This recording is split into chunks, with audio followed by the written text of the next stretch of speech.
Currently, 6 out of the world's 10 fastest growing economies are in Africa. And the ease of doing business in Africa has improved to the extent that a good number of countries, such as South Africa, Ghana, Mauritius, and Tunisia, now outperform China, India, Brazil, and Russia in the ease of doing business. Despite these promising trends, significant development challenges persist across the African continent. We are aware COVID-19 has disrupted business in Africa, hence the need to promote international partnerships for driving sustainable business. And this actually is our key priority for these discussions. The implementation of the Africa Free Continental Trade Agreement provides the best opportunity for African businesses to thrive. Now, subject to COVID protocols, allowing Africa Trade and Investment Convention, or what we call Invest in Africa 2021, our dates are 11th to 12th June. The conference is designed purposely to discuss investment and trade opportunities in the African countries, facilitate African SMEs and startups to find alternative financing solutions that local banks do not offer in Africa, connect foreign companies with competent authorities and businesses from Africa, and to provide a platform for businesses to expand into new markets. Meanwhile, we cannot wait for COVID to dictate businesses in Africa, and business has to continue. If you're unable to host the physical conference in Amsterdam, we'll have an online conference in June, and we'll make this decision by the end of March and inform you. Today, we are hosting the second Zoom webinar to engage African businesses and international partners. The theme of this event is investment opportunities in Africa, while closely trying to understand Africa Continental Free Trade Agreement. The first topic will be handled by our good friend, Benjamin Haas, and the topic is expectations of European investors and economic sectors to invest in Africa. The second topic, and that is very crucial and central to this discussion, is everything about Africa Free Continental Trade Agreement and the opportunities provided by the agreement. It will be handled by Rose Rona, who is a trade expert and working with Kentrade. The third topic is trade financing opportunities. You realize Africa Free Continental Trade Agreement, traders across the border will need financing, and we have an expert, and his name is Gadhiwe Njoroge from Working Capital Associates.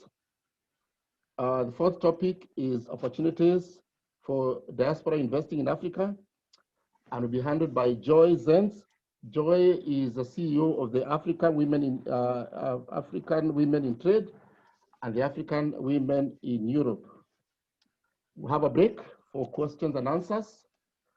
And then after that, we will have another topic on the challenges and opportunities for SMEs in Africa. And the topic will be handled by Margaret Mudel, who is the CEO of 1 Million Startups, East Africa. And then we will have investment sector spotlight. We'll be looking at opportunities in agribusiness in Africa. And that will be handled by Dorothy Gidai, who is a private sector partnerships expert from a company called 360 Degrees International. Then we'll have country spotlight in terms of investments. And the first country spotlight will be investment opportunities in Somalia. And the topic will be handled by Mohammed Daril, who is the CEO of Adgisan Consulting Limited.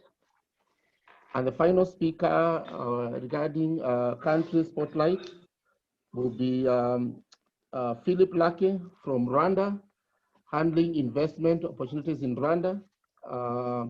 And he comes from the Rwanda Development Board. This meeting is moderated by Anne Gaida, who is the CEO of Rigo Africa Group.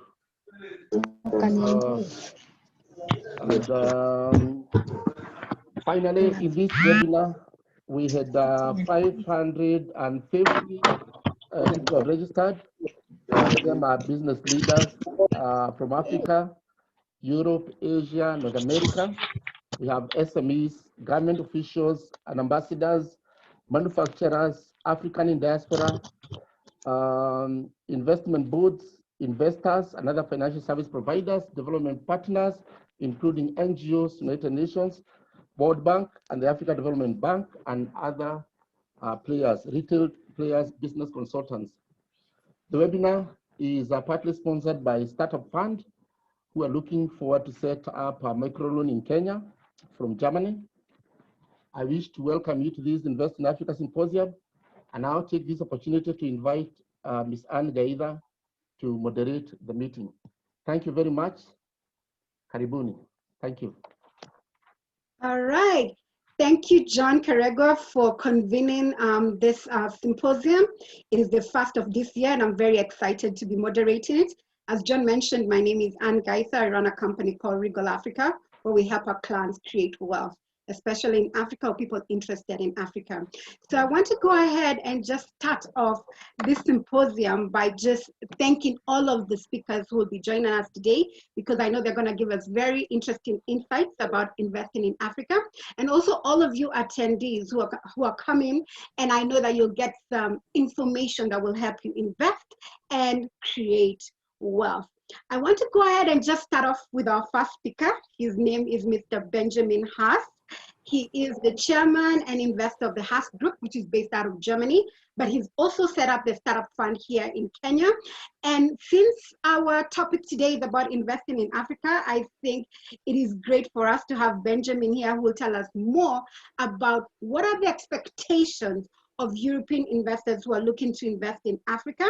And also, Benjamin, I would like you to also share with us what are the economic sectors that you're planning to invest in Africa. We have very many business people who have joined us, and they want to know, how can I get money for my business? And I know you're well placed to share with us. So go ahead, Benjamin. I welcome you to the symposium, and share with us what are your expectations and also what are the economic sectors. Welcome, Benjamin. Thank you, Anna, and thank you, John, for hosting this event today. Appreciate having me. About your question, I would love to answer then in two different steps. First of all, I would love to talk a little about my own experience. It's now 3 years ago I started in investing and working in East Africa, and my expectations were not that high, to be honest. As a European, you have some kind of picture in your mind when you talk about Africa and African business opportunities, and those pictures you have in mind very often drawn by NGOs. I don't want to talk bad about NGOs, not at all, but I just want to say that most of the times the problem we have in Europe is that we rely too much on the picture which is drawn from NGOs about African opportunities. So I had the, what you could say, the coincidence that I met my business partner, Moses, who is Kenyan, on LinkedIn, just a coincidence. And he actually opened my eyes, to be honest. He showed me the real Africa, and he showed me which kind of opportunities lies in Africa. So what I try to say actually is that as an investor, if you want to go to Africa, and I've been many places in Africa, you really should listen. You should listen to the people. You should go down there. You should take a chance, and you should meet the people on the ground and get some connections, create a network, and really meet the people. Instead of sitting here in Europe and try to do something from here, it will not work for you. You have to go down there, and you have to be on the ground to really create something for yourself. So this is out of my own experience, what I suggest. All right. Thank you, Benjamin. It was interesting to hear you say there was low expectation, but I also definitely understand that because the story of Africa has always been negative. And I'm happy that people are changing that mindset. And now we're actually having a positive attitude towards Africa because the opportunities are here in Africa. I also like the fact that you actually met your partner on LinkedIn, so it shows the power of technology. And for me, who's based here in Nairobi, we do everything. Everything has been, especially because of COVID last year, there's been digital transformation of businesses. So we will see a lot more connection of Africa and the world through technology. So I'm very happy to hear that. And also that the fact that you emphasize that we need to connect business people, the Europeans or anyone outside of Africa who wants to connect with people in Africa, they have to be on the ground. But could you share with us that not really the expectations, because you've already shared that. Can you tell us what sectors, like I mentioned, the business people here who want to know, what do investors, are they interested in my industry? So could you tell us from a European investor perspective, what sectors are you interested in so that then the African businesses can position themselves for funding? Yes, of course, I can love to do that. We work in different industries.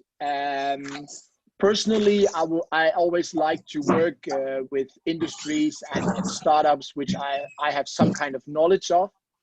But I also know that other investors, they work in other areas than I do.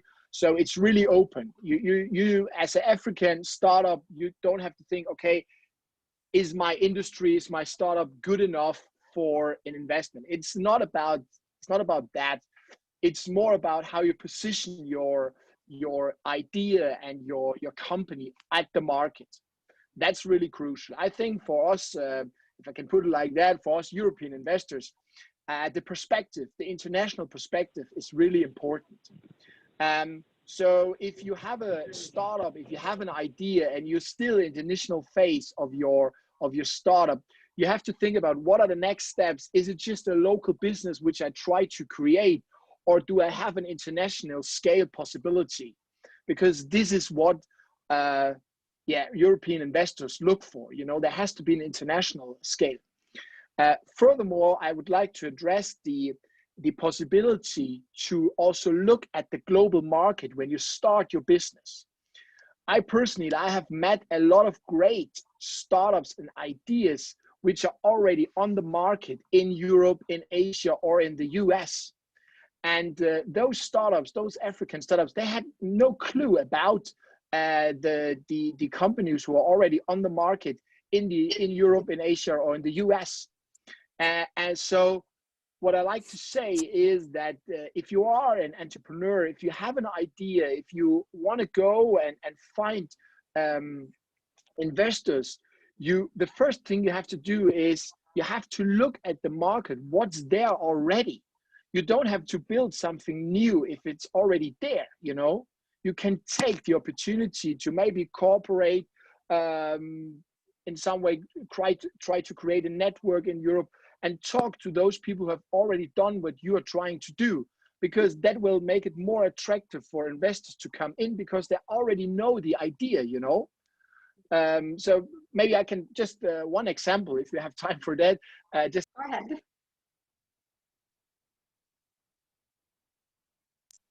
I just got muted.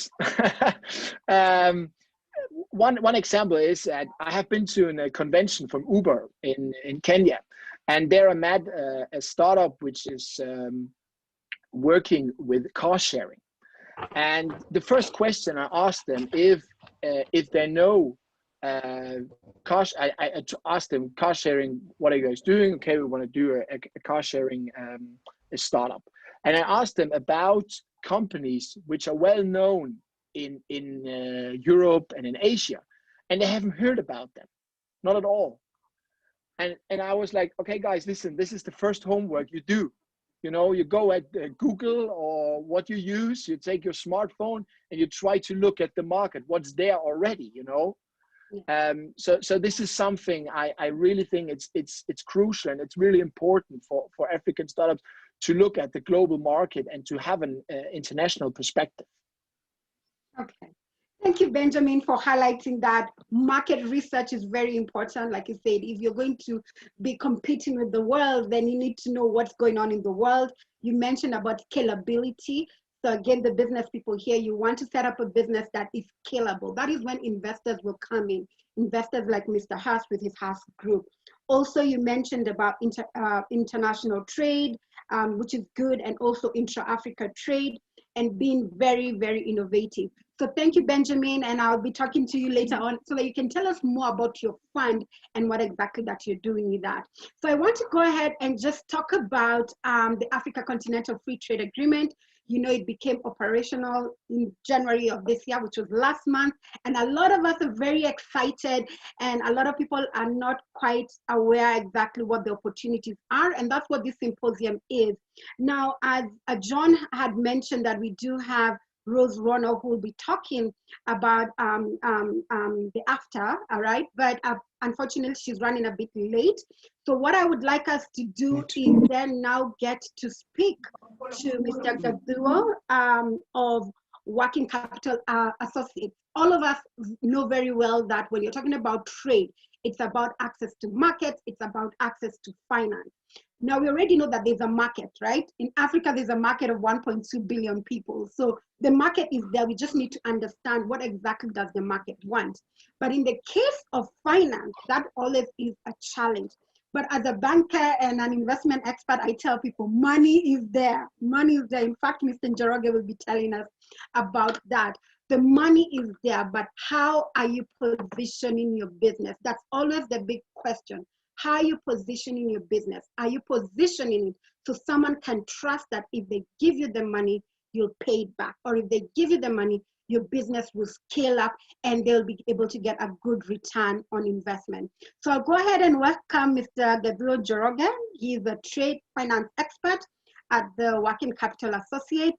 And he will be telling us more about the trade finance opportunities that they have. And I would like you, Mr. Njoroge, to just share with us, what are you looking for in African businesses? What do they need to do to access capital, especially in this case when you're talking about import and export trade? Because now we've moved away from local, right? Oh, yes. Now we are on intra-Africa trade. We're talking about trade with Europe. We're talking about trade with the rest of the world. So trade finance is a very important aspect when you're looking for finance. So Mr. Njoroge, welcome and share with us more about what you do at the WCA. Thank you. Thank you very much, and it's been a pleasure to present here today.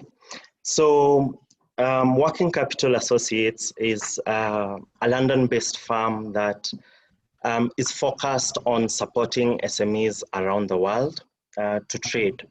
We truly believe that trade is how we can develop Africa. And the only way to develop is to increase productivity. Therefore, we created invoice financing facilities and trade finance facilities that allow SMEs to access credit in very short periods, quickly, scalably, and affordably.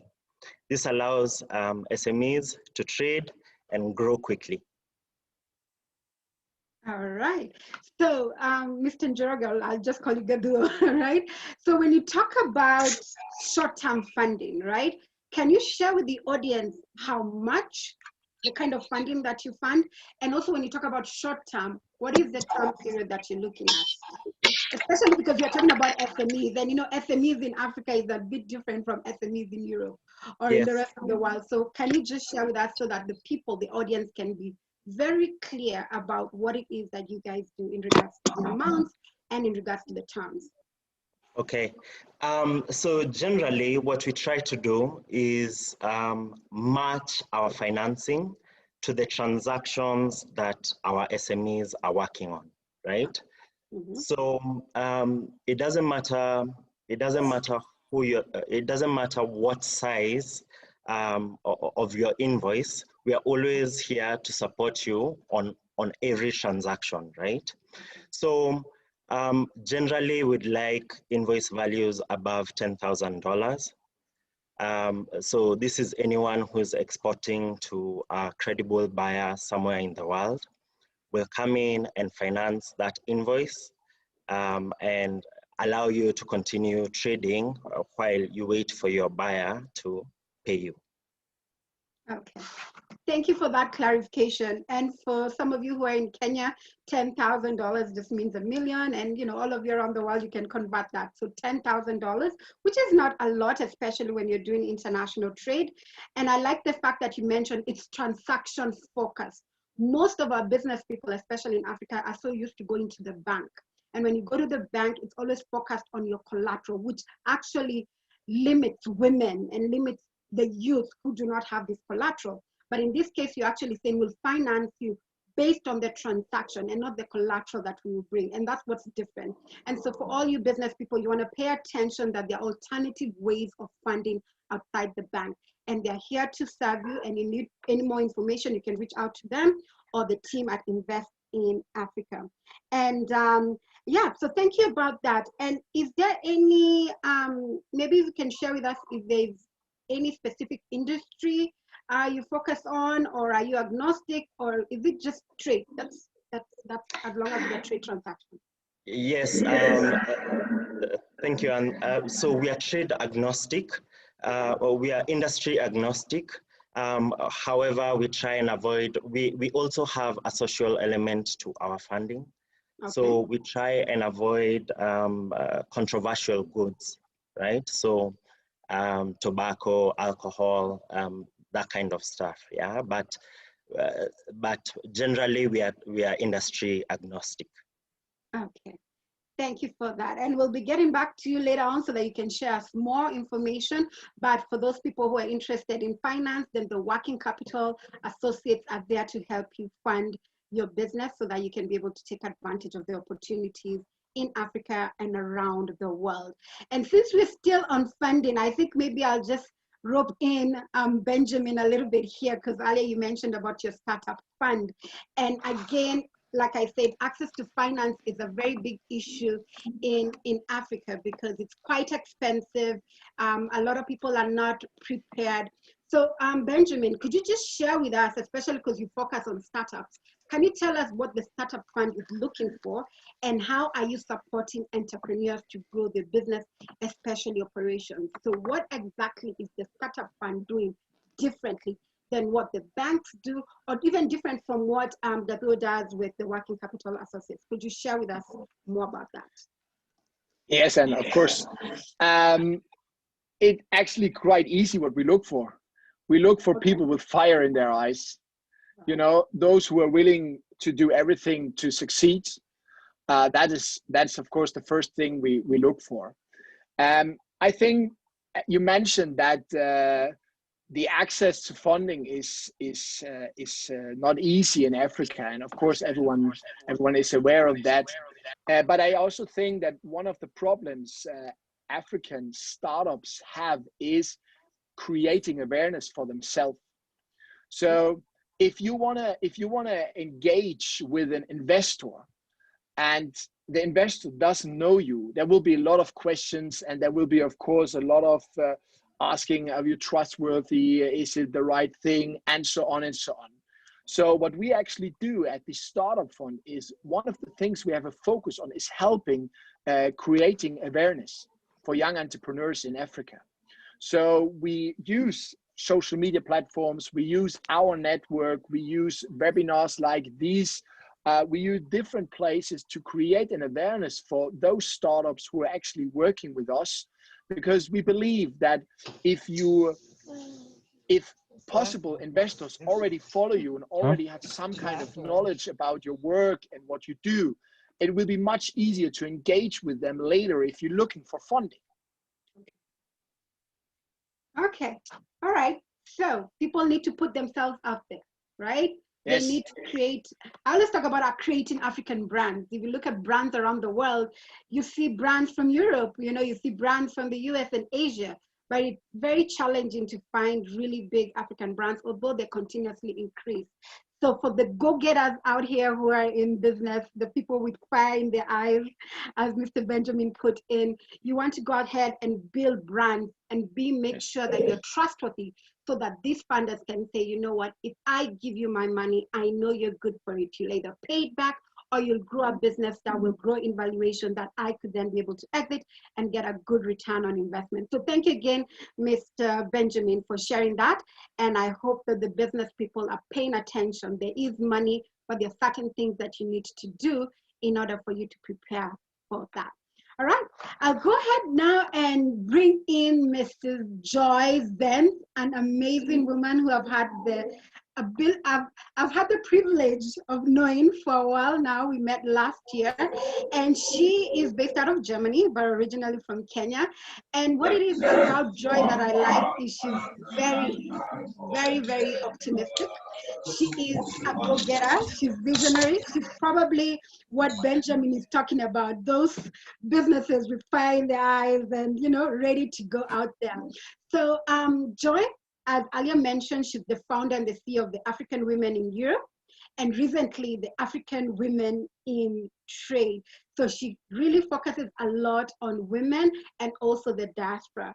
So welcome, Joy. And I think my first question for you, Joy, is this. Can you share with us who are attending, can you let us know what are the opportunities, especially for Africans in the diaspora who are looking to invest in Africa? What are the opportunities that you see? You know, you were born and raised here in Africa, you've gone out to the world, looking in from an outside perspective. What is it that you've seen that you think that people need to be paying attention in regards to the opportunities so that they're not left behind? Go ahead and share with us that, Joy. Yes, I want to share my slide because this is a really important topic. Can you hear me well? Okay. Yes, we can hear you well. Okay, yes, and thank you so much for this opportunity. It's a great platform to be, and I'm delighted because now this is the product of actually diaspora as we are speaking about. So if you can give me the chance to, I don't think I have that yet. I have another profile on the as well. I use the second profile to share the link. Okay, let's go ahead and just have the team, Nick Cron at Okay, I got it now. I got you it got now. it now? Okay. Good. So yes, it's a very important topic, as I said, and this is a product of exactly that. As you know, diaspora are the bridge. I call them the bridge of the two continents. And I like the way one of you said about we diasporas, and as well, especially the Africa continent, it's our time now to reflect how we can coordinate, come out and be the part of the Africa economic development. And that's why I have this idea saying why Africa diaspora are the bridge to the Africa economic development. And it's happening as we're speaking now. And that's what, as Anne Gaida said, that I'm one of the ladies who is very passionate. Those who don't know me, my name is Joy Sense, and I'm the founder of African Women in Europe, a network which has over 6,000 women. And our main aim is connect women with the right opportunities. And I'll go through this slide and you'll get to know us more, and from us you can get a little bit idea who we are and how we operate. So as I said, we'll go straight on and give you the objectives of how African Women was formed.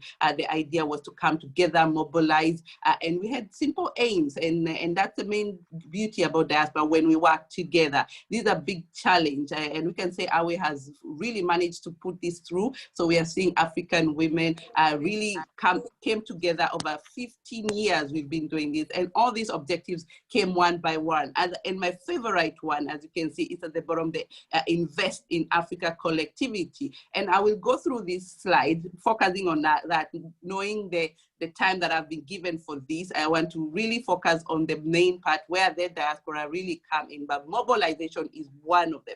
So I'm going to the next to give also about how our projects are oriented in this area. As you can see on the platform there, you can see there is we came up together and decided, you know what, we need to get ourselves organized. So we have our Academy, this is one of the projects. We also have the AWT, which is the one that is the African Women in Trade that came up just within 3 weeks, and I'm giving you more information about that, how it's actually exploding and being the place to be as a diaspora, because this is a place where all African businesses, especially women, and I'll be saying why I focus on women is because that's my area. I really work with 15 years with women. I've seen the best out of them, and actually I believe African women are the pillar that is needed to bring the Africa to the next level of development. And they have been taking big impact with the economic, and I'm really happy the Africa continent of free trade is focusing on women and youth, not forgetting the youth as well. So we also have African market as well as one of the products where we showcase the products that are there for the from Africa coming here in Europe as well, and the other way around as well. And one of my also product that I'm very passionate about that is coming up, because we have decided to be actually the bridge of Africa through opening up a circle, which is a diaspora based in Kenya. Some of you who are in Kenya will know about circles, thanks to the government that have actually given us the opportunity to actually invest in this vehicle. As you all know, the remittance, how we have been sending home, how can we do it in the proper way? So I'll also go throughout with some of the activities that we have been having over the 15 years. We've written a book sharing about our stories, because some of the people on the continent have no idea how it is when you come here in Europe. We are very big cases, and it's not as honey as you think. It's a big hurdle. We share this information in a book, and we are so glad to share with you as well. And also we acknowledge the women. Competition in Europe is very high, but you women are doing very great work out there. So we do acknowledge women, and we have our awards coming up actually in May. So, and the closing has finished, and we'll be publicizing this very soon as well. And I cannot continue talking about all the products and not focus on this particular product here, the African Women in Trade, where we diasporans have to come together and support some of these projects. Our mission for the African Women in Trade is to mobilize and create platform where African women and youth SMEs can connect, network, be informed of the Africa continent of free trade area that just started in January, and we'll be informing. We're also having training that we're speaking right now, and as well as funding opportunities, which is an opportunity where we are right now, and being able to do this across Africa, because our aim with African Women in Trade, we are focusing only in Africa with African products, made by African products, following the Ubuntu. So check out on that as well. We have shared the link there as well. You can see that. And the Awe Academy is a vehicle. It's going to help us to do that. The Awe Academy is where now the diasporas are coming in, sharing their skills and presenting them on our platform. And as we speak today, like today, we have an investment opportunity, funding, how type of investment. Just had, there's so many types of investment, 15 types of investment. Do you know about them? How do you go about it? We are in diaspora. You can understand this better from us diasporans, telling you how they are and how you can tailor, not to waste your energy in the wrong investment. We even have a video with that, and you can check us on that on our platform. These are very two main focus where I want to focus with you about the diasporans, how we have used the platform to bring out the best of us and be part of the Africa diaspora, and we encourage others to do all this. And what are the strengths of the diaspora? As I mentioned there, it's tremendous. You have the best of both sides. You have the best of Africa, where you came from, and you are oriented in,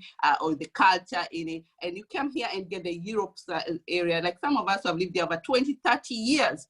You have the best model of both. You know where to go best, and you can direct both sides, the African market, the entrepreneur, and the European market, the investors, with the right kind of business. So we are creating this platform. You as a diaspora, you are the one to be, and actually this is your time. And I'll be telling you why this is your time. You also know the weakness, as I said, and the strength of both cultures. You know the communication language, of course, of both sides. You have stayed in this kind of mastered the way of doing things, and you now the one to build the bridge to connect the both continents as well. So this is a few of the others, more and more ideas. And maybe you're asking yourself, okay, this is the time now, how can I get started? How do you get this point? Because I'm an action person really, and some of you who know me, if I say I'm gonna do something, I'm going to do it. Because this is the time for action. It's not saying, oh, maybe, no, we are taking action.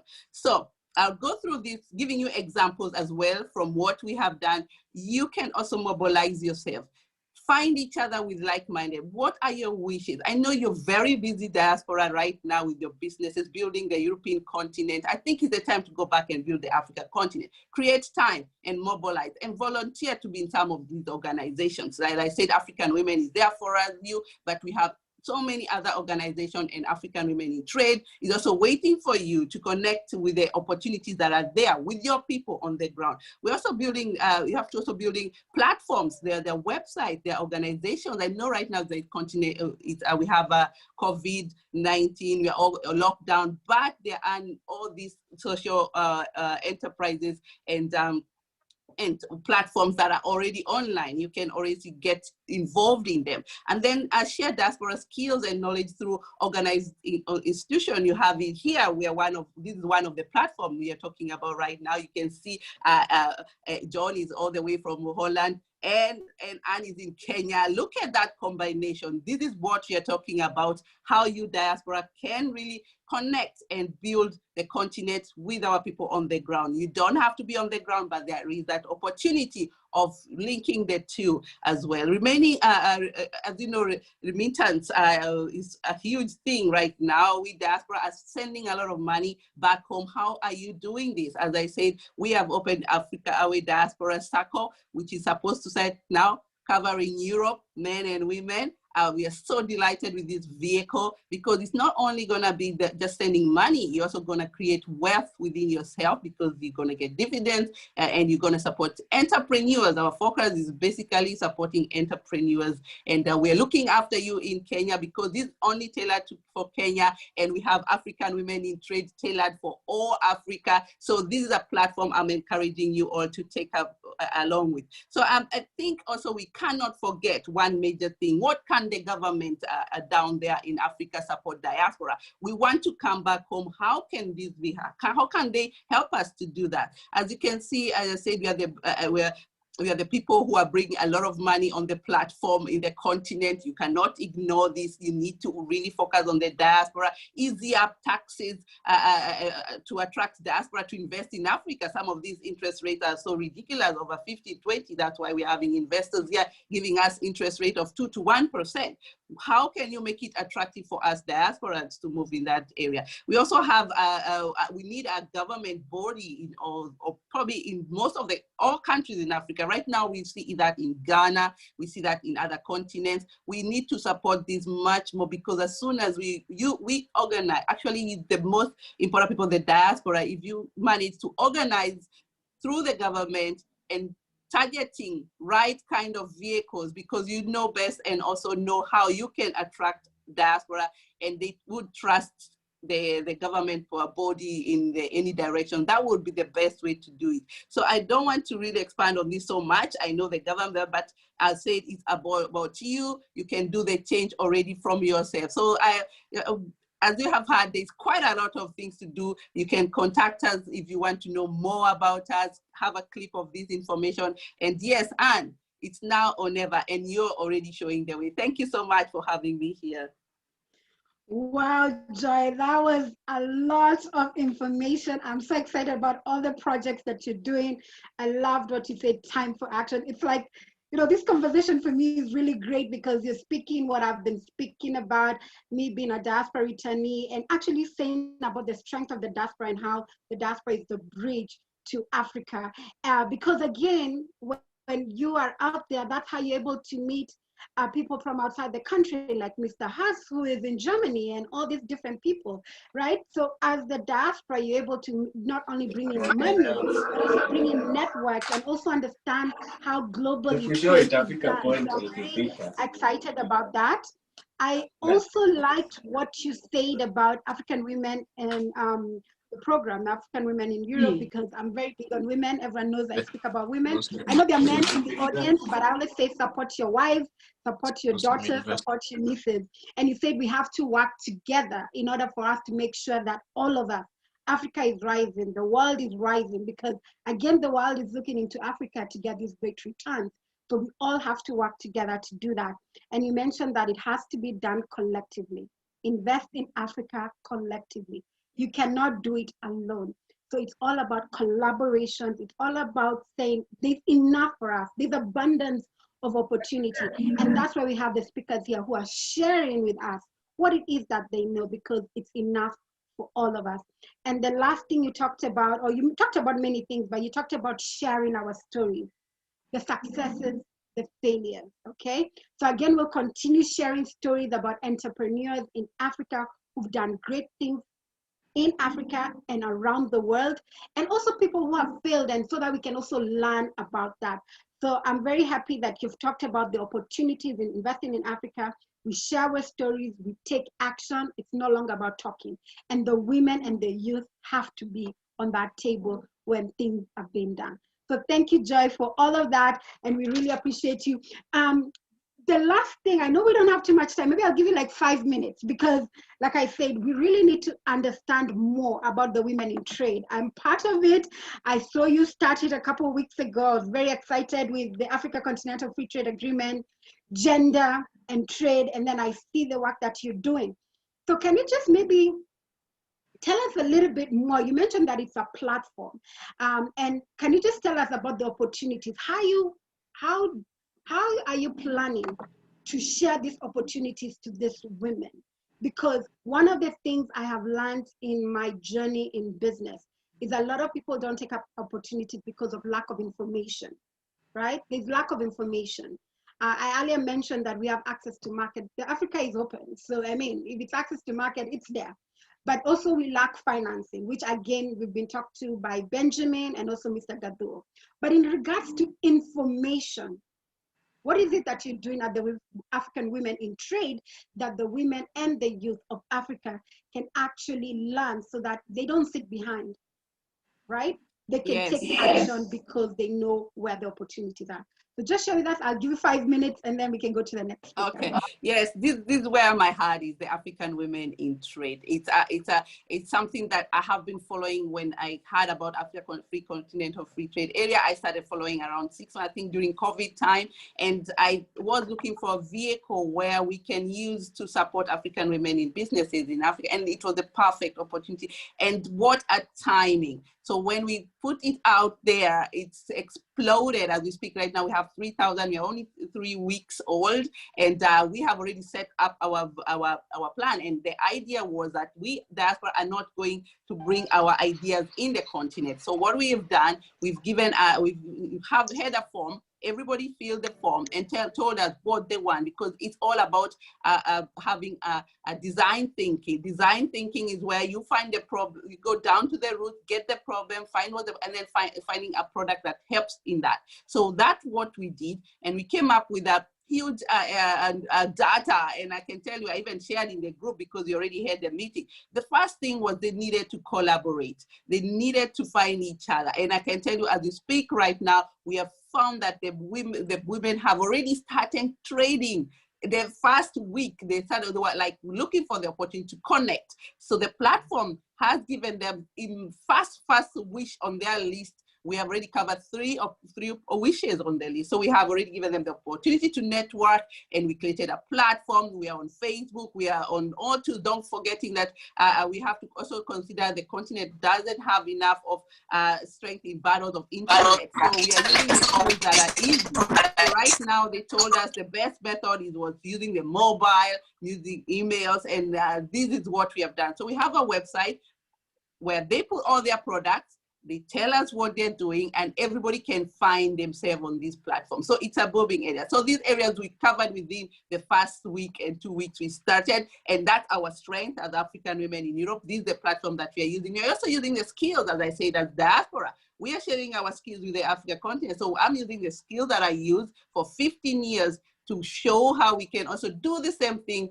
connecting the African women in trade. So after that, they also talked about they needed to connect to the investors and financing. So this is the stage we'll be going into. As I said, the 3 years, we need to build relationship and trust. And these are big things in the continent. So we are building relationship, which I've also put our core values are very, very serious. We need to build relationship and trust. And this is what we are doing, getting to know each other, getting to know the business. I'm spending almost every day with meetings.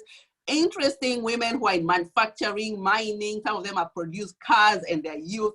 It's amazing when you start listening people on the ground to see what they're doing, and they're all looking for investors. And you'll be, where have you been the whole time? We could have connected with the right kind of people. So this is our work right now, to connect them to the right opportunities. And they're also making sure the investors also are connected with the right kind of business that really need to move forward. Apart from that, we're also encouraging export, import. Of course, here in Europe, those people were in that level as well. As I said, the levels are quite different. And we are focusing as well in agriculture, health, finance sector, that's any government opportunity. I speak right now, there's a funding going on in Germany called VIDU project. And this funding is funding small businesses to 2,500 euro. You can exchange that in your country. And it's supporting Kenya, Ghana, Cameroon, and it's a combination diaspora in Africa. So the combination of it, you have to be in Germany,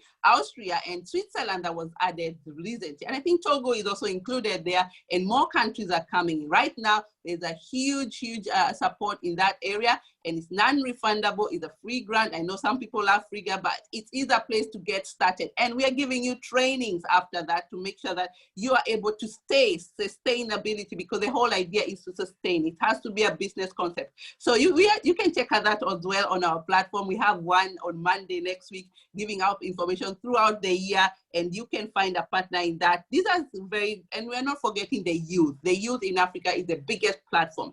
We are not reinventing the wheel, I have to say that. We already have partnering with youth. I think one of them must be here, Oliver, who is doing a great work in South Africa, working with the youth, and we are partnering with them in that area, and also partnering with a partnership is a big thing right now. We have done the work for you, but we need not to reinvent the wheel. So we are reaching out to you if you want to partner with us. Yesterday, we also closed another MOU partnership with being a branch of African women in trade in their concept, because they didn't have women in the concept. We offered that opportunity. We can partner with them, and the person doing that job is also on the platform. We are also working with countries. Each country will have its own committee that's focusing with the issue in each country. So right now we are forming up the countries. So if you're in a country that we don't have, check on the platform, reach out to me anytime. I'm happy to hear what are you bringing on the African Women in Trade platform to make sure you grow your country in women empowerment. I mean, the list is endless, I'm telling you, Anne. So I'm gonna hand you over, because there's quite a lot that we are planning to do in the future, step by step. And I can tell you, this is our time, and we are doing it as diaspora. So welcome women in trade, women in business, focusing just exchanging, and let's build the continent. As I say, Ubuntu, I am because we are. Ubuntu. Thank you, Joy. Thank you, Joy. I can hear in your voice just like it's exciting times in Africa. It's exciting times in the world. We've come from a very dark place. Last year was very tricky, but I think as humans, we've been able, and as Africans especially, we know how to manage things, right? And we're coming up, and we're able to see the opportunities through our network, through technology.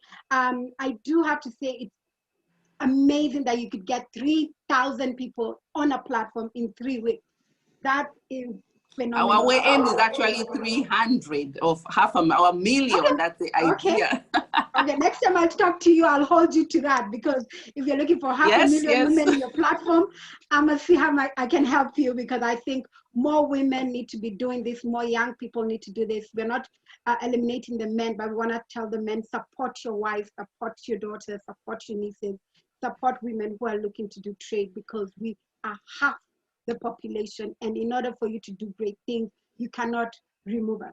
We are there, and we want to work, and we want to trade, and we want to create wealth for generations to come.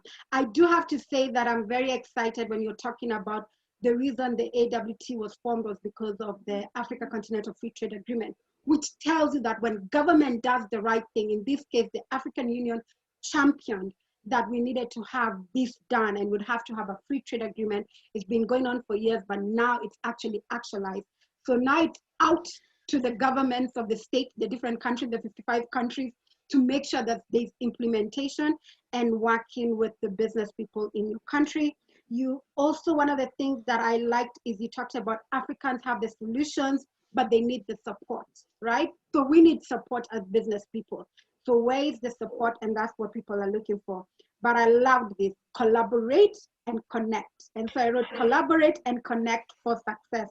I don't know if I'm gonna use that, but thank you for reminding us that we need to collaborate and we need to connect so that we can build relationships and trust to make sure that all of us are rising.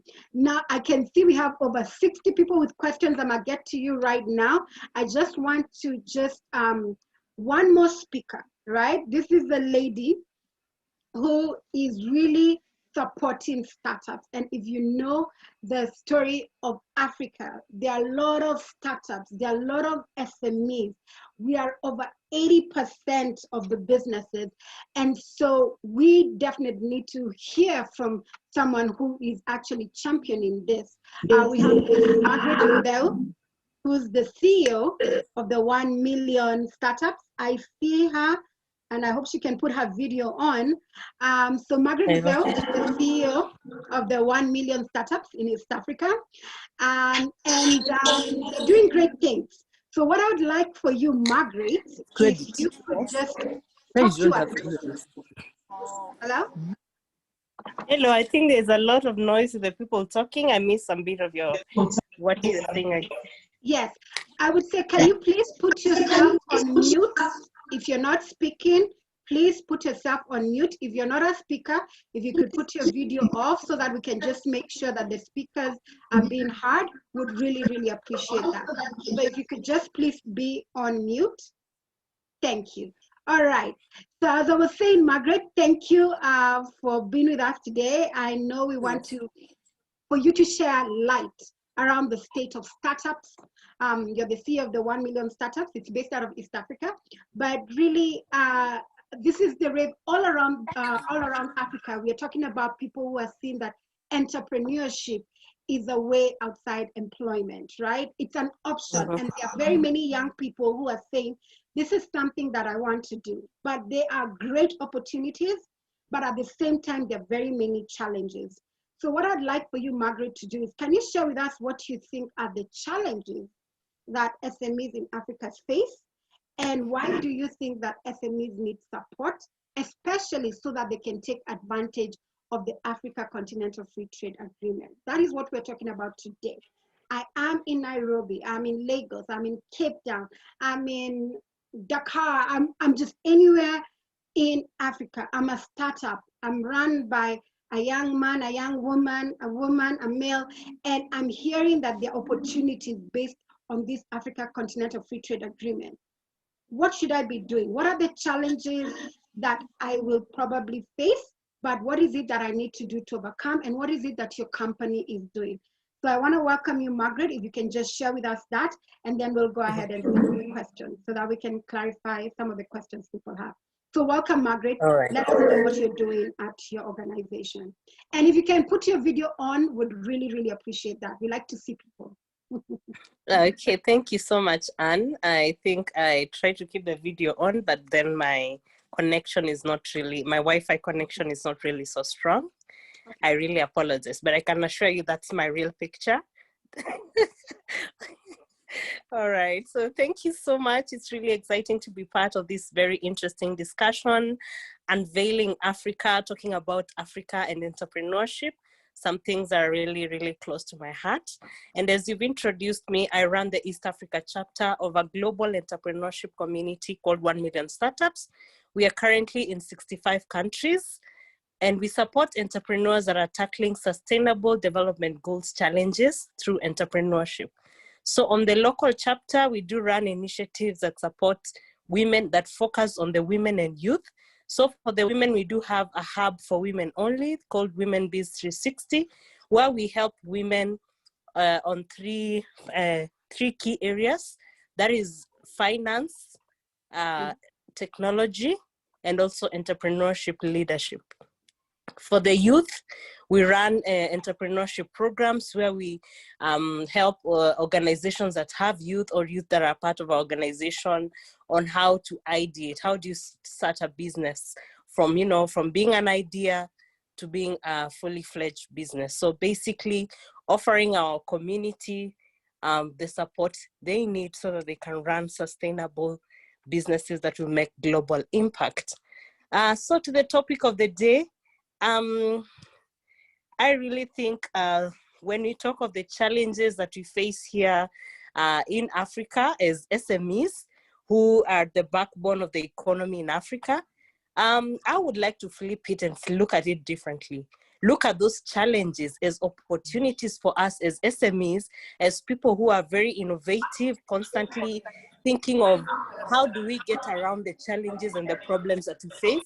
And I'm sure most of you have heard, if you can run a business, I've heard about this saying, if you can run a business successfully in Africa, you can run your business anywhere in the world, because I don't think there are any other SMEs across the globe that face the very many immense challenges that we face here. So one of the challenges which most of you have touched on is the access to finance. So I'll not dwell much on that. That is practically not just for African SMEs, but also it's a global problem. But one part of the finance that I would like to say is the part of financing that most of the SMEs need is patient debt, patient capital, yeah? Because the market here and the landscape of doing business here is totally different from how it is in Europe and in other parts of the world. So what SMEs really need is patient capital that will enable them to grow their ventures, prove their ideas, and grow their business to scalability. So yeah. The other thing I would say, which is a big challenge, is the infrastructure.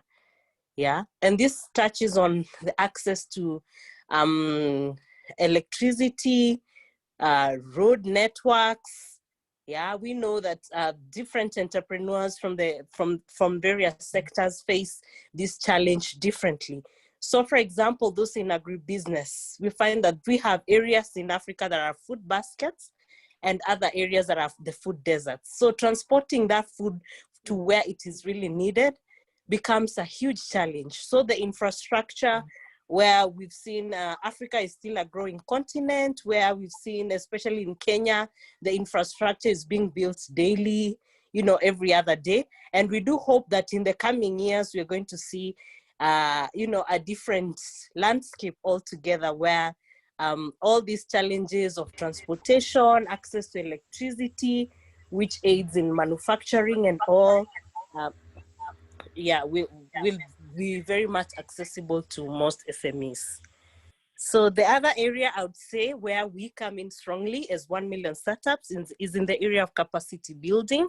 And this is helping SMEs run successful and sustainable enterprises. When COVID happened, so many businesses were shaken, were affected. Their business models were really tested because they're not really resilient. But right now, we've seen the importance of having resilient and adaptable business models that will help that the SMEs can leverage on to ensure that they stay in business, whether there are challenges or not. And this is where we come in with our various capacity building programs for example, the investor readiness that helps SMEs that are looking for capital to increase their competitiveness and attractiveness to investors. There's some feedback. Okay. Sorry about that. Yeah, there was, but I think the person has put it on mute. Go ahead, Margaret. Okay, yeah. Helping them be investor ready and increase their competitiveness and also visibility to investors, because we see some of the investors that we work with, one of the things they talk about is, where are these very good businesses to invest in? We can't see them. And the businesses, on the other hand, say, where are these particular investors? So we act as that bridge, connecting very good businesses to people like Benjamin, who have the funds to invest in SMEs. Yeah, and last but not least, which is not really much of a challenge, and it touches on the African Free Continental Trade area, is the access to markets. SMEs are constantly looking for markets where they can sell their goods and their products, not only in their own countries, but across Africa.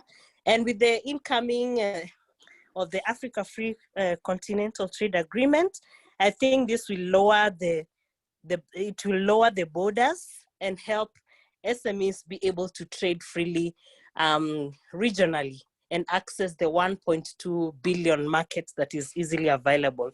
On the other hand, we do have plenty of opportunities, which is why Africa is called the rising continent. It's the world's next big growth market, where we have a growing population, a fast growing population. And it is estimated that by the year 2040, nearly half of the world's working population will be Africa's youth. So this is a great opportunity even for Africans as we industrialize ourselves, as we try to, bring in most of our operations in-house, because COVID showed us that we had over relied on manufacturing in China or overseas. But then during COVID, when we needed essential goods, we realized that we had the potential, we had the capacity to industrialize ourselves as Africans, to produce our own goods, to produce our own services, to consume our own ingrown products and services.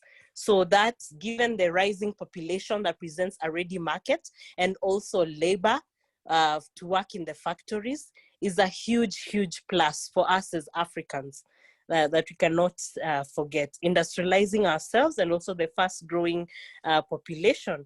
Again, the infrastructure and the internet penetration, as much as it's a challenge, it really provides a huge opportunity for investment, for SMEs, especially in fintech, mobile money, leveraging on the digital economy as a growing economy, as a growing continent, to see how they can take advantage of these opportunities that are coming along, that are being brought about by the digital economy.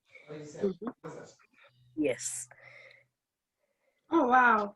Thank you, Margaret. Thank you for sharing that the opportunities for startup, the work that you're doing. I like the fact that you mentioned Africa is the rising continent, so that's what it is, which is a positive spin from what has been happening previously. So it's great to know that the world and all of us are looking to Africa for great things to come. You also mentioned that all the businesses you support, you want them to be sustainable and have global impact, which is very, very important. You need to move from local to regional to continental to global. So I hope that the business people who are listening, you can actually have a strategy in place for you to scale up. You cannot go, and do big things right away, but you start small, but you have a strategy that eventually you take step by step, and eventually you'll be able to have impact globally. You mentioned that there's so many challenges in Africa, you see them all around, but those are the opportunities. That is where money will be made. That's where the innovation has to happen. We have to overcome these challenges. And if the things have been done outside the continent, they can be done here, but we have to do it the African way. And you mentioned about finance, which is a pet subject for me, being a former banker, and that's what I do with my company. You mentioned that we need patient capital. At the same time, you mentioned that we need debt. That's a bit tricky because most people who give you debt want to pay right away, right? So again, what I'm hearing you saying, in Africa, we need to find innovative ways of supporting African businesses because they're not the same as global businesses in some aspects. So let me just finish up, Benjamin, and I'll let you come in. I was just going to just mention one thing. I was going to say, when you hear patient capital, we usually think, hey, there's going to be an equity investor who come in and then, they'll be paid based on the growth of the business, but not really in debt. But what I'm hearing Margaret saying is some of the African businesses are saying, look, I want debt, but can you work with me? Can I have, especially because we are in agribusiness. A lot of us are in agriculture, and it takes time from production to harvest, from value addition. So people want debt, but patience. So all the investors out there, or anyone who are funders, we need to pay attention to that, or that's what I took out. Can we look at patient capital that is debt? How do we structure that? How does that look like, especially if we are not asking for collateral? And that is where trust comes in. right? Joy mentioned that. It's a very interesting thing. And maybe here we'll have Benjamin jump in and tell me what you think that you're doing as a startup fund. Are you structuring something around patient debt? Before I answer your question, I would love to give a quick response on what Margaret said, because I couldn't agree with her more. But I would love also address, I think it's a homemade problem. You know, Margaret, she addressed that African businesses, you know, you have a product which is taken away from Africa and produced somewhere else. I think it's a homemade problem, because Africans, they have to step up, you know. You have to be more self-confident. You have to say, listen, I would love to live the African dream from cocoa to chocolate, you know. So we would do the whole thing, don't take away our cocoa and produce the chocolate somewhere else, you know.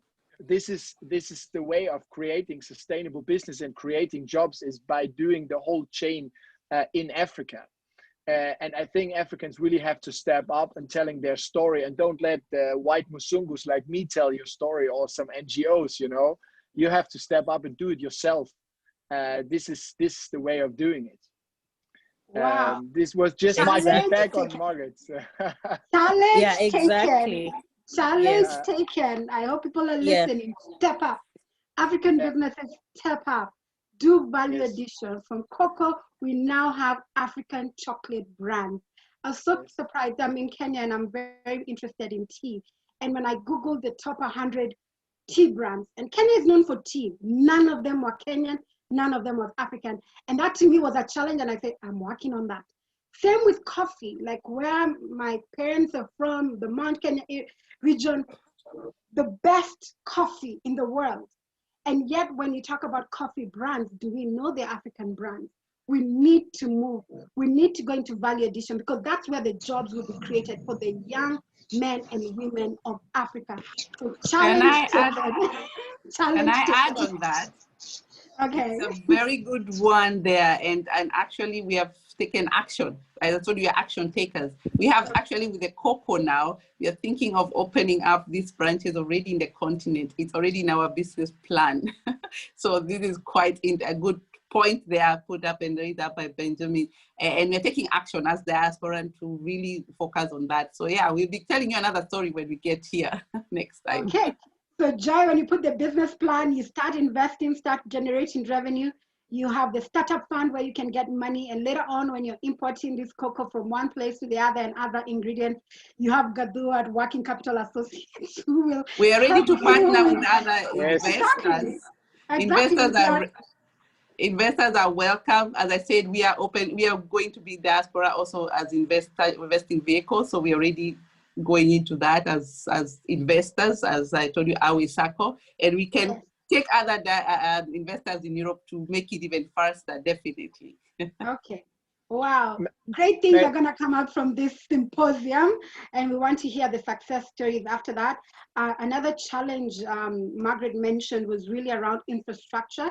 This is something I personally have been talking about, how the Africans and the diaspora and Friends of Africa can come together to build this infrastructure. We talk about electricity. Energy cost is so expensive, and it really affects manufacturing.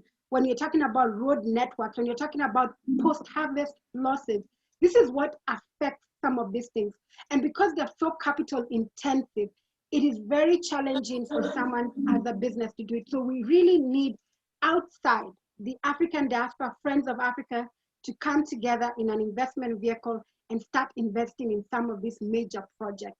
And that is the work that we're doing at Regal Africa. And if anyone is interested in finding out more about our vision and wants to work with us, let me know. But definitely infrastructure is a big thing, and building the capacity of our businesses to make sure that they're successful, they're sustainable, they're resilient, and they're adaptable. The world is changing. We have a new normal. The way we did business before is not going to happen, right? So it's like Africa has leapfrogged what a lot of the world had done before. So it's really good to see that we are having this conversation and that we have a ready market of 1.2 billion and we've been challenged to step up. So thank you again, Margaret. We really appreciate you. I will just take a few, maybe 15 minutes just to answer some questions. I mean, there are many questions coming in. I'll just go through the chat. So if you have any questions, put them on the chat. If they're specific to a speaker, please state that. If they're general, then I'll go ahead and just let the audience know. Starting off, I see people who are just saying it's a great panel. I see a few people from Cape Town, from Hong Kong, from Germany, from Kenya. I'm in Kenya.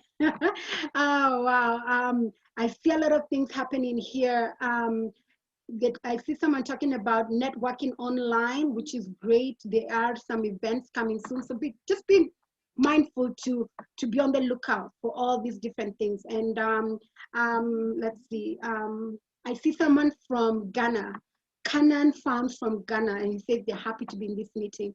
So Ghana, West Africa, there's so much that needs to be done there, cocoa, value addition. So I hope you're paying attention, writing notes, and reaching out to people like Joy who already have something that they're working on. I do see someone from the organic fertilizers certification. You know what? One of the biggest things that Africa has challenges in international trade is standards, right? So again, we also need to be paying attention. We need to be able to actually know that if you're going outside our home country, there are certain things. So pay attention to what the Africa Continental Trade Agreement is talking about, standards, also talking about the other various trade agreements that are around the world. So we have that. I'm trying to get to a question. I see someone says the exporters of fruits and vegetables. Nancy Wakaba, great for you to be here. We export a lot of that to Europe. We feed Europe. And yet there are people dying of hunger in Africa. It baffles me. We really need to get to a place of food security in Africa, even as we export to the rest of the world. I see some marketing consultants from the Netherlands. Sorry, I'm just trying to get some questions. If you have any questions, just go ahead and put it on the chat so that I could be able to have one of the speakers speak on it before we go on to the next speakers. All right, let's see here. Okay, I'm not seeing any questions per se, but I'm seeing very good reports. People are talking about it's an interesting conversation. People are talking about access to finance. Okay, people are talking about empowerment at the Africa Women platform. So there's a lot on the chat. Let me see here. Eunice is talking about select fresh produce Kenya. She's just fresh produce. If anyone wants fresh produce, just get her contact there. I do see someone here talking about knitting machines. And now China has decreased knitting. So is that an opportunity there? We can ask somebody who knows about knitting. Okay. All right, so someone asked, Michael Larby, he says, please may I ask if the investors on this meeting are only focused on investing in East Africa countries? That is not correct, but maybe I can go ahead and have Gadu answer that. Are you only focused in East Africa, or are you looking at Africa in general? Gadu? Yep, thank you, Anne. So Working Capital Associates specifically is based out of London. So we support trade all over the world. A majority of our book actually is in Latin America. And then we focus as well all across Africa, right? So we are all over the world. Okay. Thank you for that. I apologize maybe because I'm East African. I've spoken a lot about East Africa, but no, this is about invest in Africa. So we're looking at all the regions of Africa. So if you're interested in investors for your particular country, you can reach out, like I said, to the team, and they will be able to connect you to somebody who is an investor for your particular industry, for your particular region, because different investors are looking for different things. All right. As I go on here, I do see someone says, as mentioned by Gaika, to establish the African brand, it is imperative for African startup MSMEs and SMEs to look beyond their respective local boundaries. For the get-go, be in with the Africa Continental Free Trade Agreement context or in the global context. I agree, we need more African brands. We need more African brands, good quality, good pricing, everything needs to be done right, because again, we're hearing Africa is a rising continent and we produce great things that look good. The packaging has to be good and the pricing has to be good. So Africa has a positive thing. So I'll continue just looking at these questions. And if I, as I look at these questions, I want maybe I can put in a thought. Yeah. While you're looking for some questions, I would love to address something which Joy also mentioned.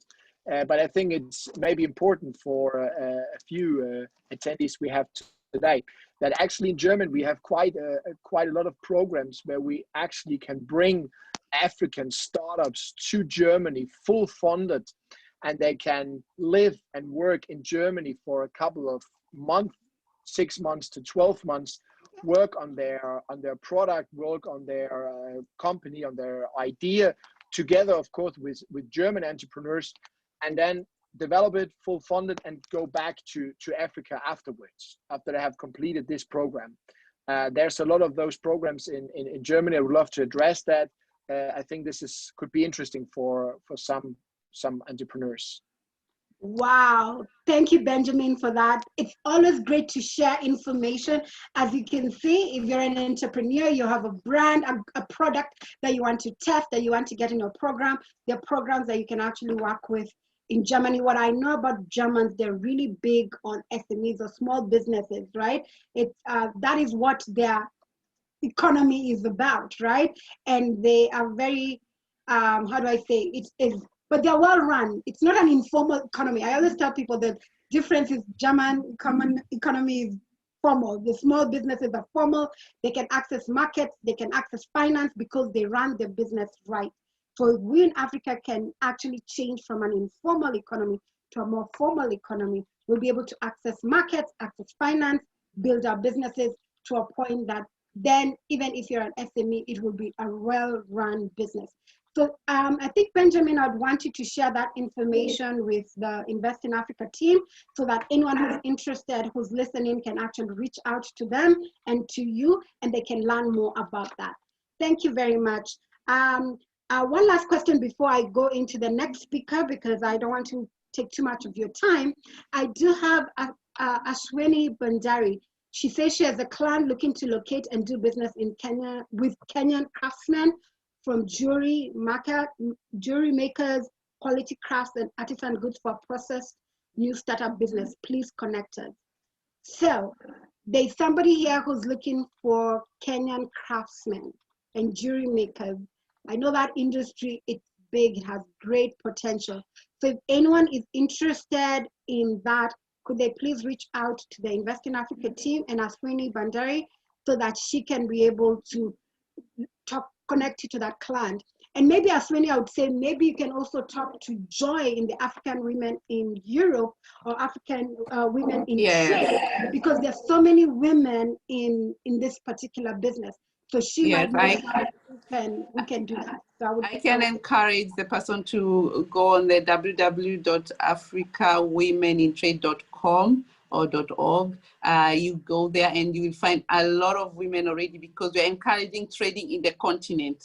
That's my focus at the moment, not Europe at this point. More exchange, like you can get the bits to the right people, because as you know, this attire, we are the ones who wear these attires. So the right your customers is actually in Africa, so you can connect with them from South Africa, from we have all countries, Ghana, Kenya, Ethiopia, Egypt, all these continents, because this is our culture, and we're encouraging trading in the continent. That's our focus. I have seen a question here, maybe you didn't see it, and I wanted to read it for you. Somebody put here, we have a lot of hospitality investment opportunities here in Kenya and East Africa as a whole.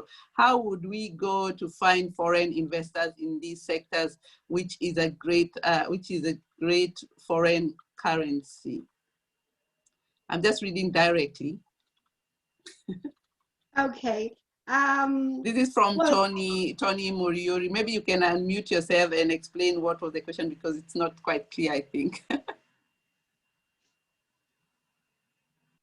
Tony, I think what I would say as we're waiting for Tony, the investors like we had today was Benjamin, which was mostly about startups. Gaduo was talking about trade finance, because again, the essence of this webinar was about the Africa Continental Free Trade Agreement and investing in Africa. So Tony, I will say that there are opportunities in the hospitality. In fact, at Regal Africa, those are one of the key industries we focus on, but COVID affected the hospitality industry hugely, and any investor looks at cash flow. So if you've been highly impacted the last year, it might not be maybe the right time to look for investors, or you need someone who has patient capital. So what I would like to say for you is reach out to Invest in Africa, who will then connect you to us at Regal Africa, because again, hospitality is one of the sectors we focus on, especially because we believe Africa is beautiful. People can travel. I mean, we are not only about the big five. I mean, there's so much to see on this continent, and there are investors who are interested in that. So, but then most of those investors are very specific. So yes, there is opportunity, but then again, timing is everything. So would really need, an investor really need to look at the project to see about the potential. That's what I have to say. I don't know if Benjamin, you have something to say about that, because I know Gado is about trade finance, so that's not his space. I would love to answer a question. Peter Carragher has asked a question. It is necessary for an investor to take up a seat in the board. Personally, I prefer to do that. It is of course not necessary. It's of course a thing about if you're trustworthy, if you can trust a person, if you're far away, if you're close, if you live in the same country, and so I think it depends on different things if you should do it. As I said, I prefer to do it, to have a control. You know, if you give someone money, you want to control the money. Yes. And I think from a governance perspective, it's important the person who has money is on the board. But those are things that, and I hope we have another webinar around governance, because that's something really challenged in Africa, whereby there's an issue of control. But if you want someone to support your business, then there's certain things that need to be in place so that someone can support you. I think I want to turn it around, because right now we've been talking very generally, right, about the Africa investments, about the Africa Continental Free Trade Agreement. We've talked about startups. We've talked about women. In fact, I saw a message, someone felt neglected in a man.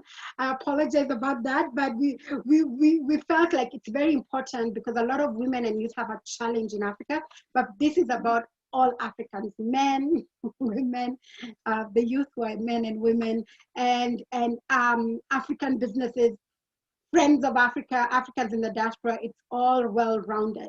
But right now, I think I want to change it back to be very specific, especially when we talk about Africa. I'm very excited that we will have Ms. Dorothy Githai, who is a private sector partnership expert at 360 Degree International.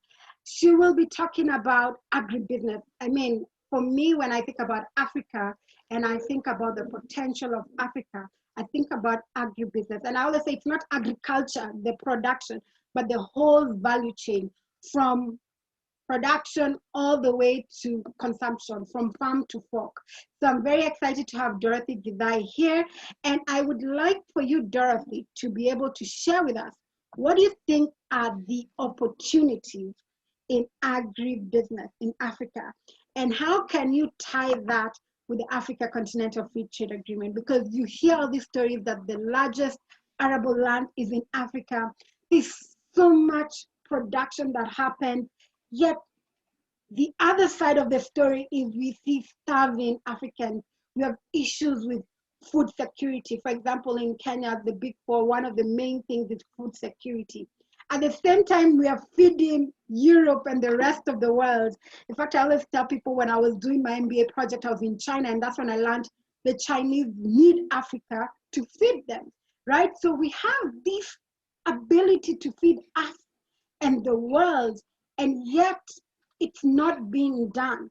So from you as a private sector expert, what can you tell us as investors? What can you tell us as business people? What are the opportunities that you see that part of us not taking full benefit of the resources that we have, we can change that story. And the next thing we know, you know how in the States, the millionaires make money out of technology around the world, it's financial service and real estate, that the billionaires will come from the agricultural sector, agribusiness. Tell us, Dorothy, what do we need to learn from your perspective? Welcome. And please unmute, because you're on mute. Thank you. Yeah. Thank you very, very much. And I have to pay homage to the speakers that have come before me, Benjamin, Joy. All the discussions, really, really amazing input. I've learned a lot along the way. I want to say that I have a feeling that Africa is going to surprise the world in a few years, in a couple of years. Right now, if you allow me to share my screen, please. Okay. Oh, sorry, let me get my presentation up. Can you see my presentation? Not yet. No. Let me see if the team can be able to let Dorothy share her screen.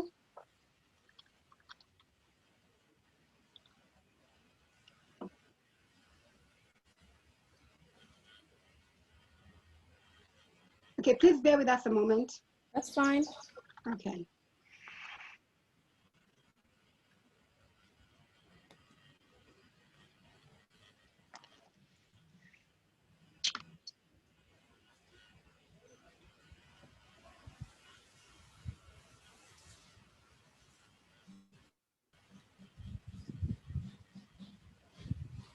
And as we're waiting for Dorothy to please share her screen, I would really recommend, if you're not speaking, please mute. Also, if you're not a speaker, please put off your video so that we can make sure that we see the whole presentation and we can hear it very well. So please mute, and please, for the speakers, you can keep your video on, but for the rest of them, we'd appreciate if you could just mute and keep your video off. Okay, thank you. Dorothy, we can see your presentation. Brilliant. Okay, so first of all, I'm really happy to be able to do this outside. And I think I want to say on a positive note about Africa, despite the fact that we have all these challenges, I think there's a lot coming for us. I mean, as you know, Africa has surprised the world with COVID, and everybody's wondering how come, as it was predicted, the Africans are not dropping all over the streets. And I don't know, by God's grace, the genetics, the food we eat, all these green vegetables, farm to fork type of thing, you know, it's all out there. So with agribusiness, there's a lady called Jennifer Blanque who said the sleeping giant needs to wake up. And it is very, very true that Africa as a continent has so much potential. And I mean, if I can just, I put a few figures for the panel, for people who are on this Zoom meeting, and in addition to people who want to look at Africa, who might not know much about Africa. I mean, the Africa Continental Free Trade Agreement, I believe, is a paradigm shift for Africa, if well harnessed. If you look at what the European Union has been able to achieve, despite the fact that now they're having challenges and there's Brexit, European Union has been able to achieve so much turnover in terms of billions of dollars because they decided to become one market. And I think that has made a really, really huge difference for them. Africa is a single market over billions and billions of consumers, over 2.5 trillion GDP. It's a huge potential. In terms of food import, this is a surprising bit. Africa imports over $35 billion for food.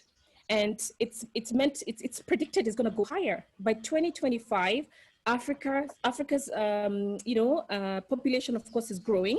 It's gonna be the highest growing, with a lot of youth. That is going to be 110 billion in terms of agriculture and exports. Yet we have 60%. Now this one shocked me. 60% of the world's arable land is in Africa, and we've got loads and loads of water.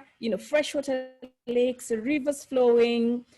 A really energized youth and stuff like that. So the question is, what is it? And what is it that curtails Africa? I can say, another statistic that is also very shocking is Nigeria imports a lot of their rice. They are the highest consumers of rice in the continent. over 8 million metric tons, but they import half of it. And Africa as a whole is a big importer of rice. You know, this is one thing I've come to realize. I think everything has its journey, and the world is kind of coming around to a journey. Things that Africa is known for, it's one of the continents that has least pollution. We still have a lot of forests. So in terms of climate change, pollution, because of all of this important stuff, but the pollution levels in terms of the air pollution is much less. And I do believe that, as you said, Anne, Africa will become the breadbasket of the world. Now, the question is, how much of that income and revenue will turn into African countries?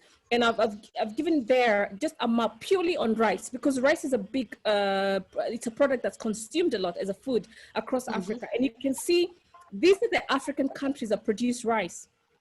According to Africa Continental Free Trade Agreement and the Africa Development Bank, there is a focus to double the production of rice within Africa, over 28 million metric tons. And I do believe that Africa should begin to export rice to China, to Vietnam, to Indonesia, rather than importing. One of the things that I know is that, of course, not price, but in terms of financing is critical. So the likes of Benjamin, it's very important. But I also have to say, the market is made in such a way that Africans are not able to sell out. Because I know a lot of entrepreneurs, a lot of farmers that do very, very good produce, but sometimes there's so many things along the way that halt them. And you know, it's not specifically that Africans, you know, Africans have challenges for sure, because our markets are very unstructured. But again, the global markets were created in such a way that Africa would be demanding from the world and the other way around. But because of technology, because of the opening around, and one of the things that I really am a big believer in, and I'm so happy about, is the social media. Can you hear me? Yes, we can hear you. There's a slight, yes, we can hear you now. Please continue. Okay. And everyone else, please be on mute. We'll appreciate that. Thank you. No, Dorothy. Yeah, great. Yeah. I was going to say that in the past, Africa relied a lot on, you know, what Benjamin was saying, somebody else creating the narrative for Africa. Now, Africans are able to create their own narrative. And Africans are able to say that we've got good quality foods that are not infiltrated with anything. We've got good quality produce that, you know, so the only thing that needs to be unlocked is, to be honest, value addition. If you look at the European Union, the EU is the biggest supplier with over 40% to the world of food, consumable food. And the reason for that is because they are adding value. And so whatever they're selling out is with a lot of money.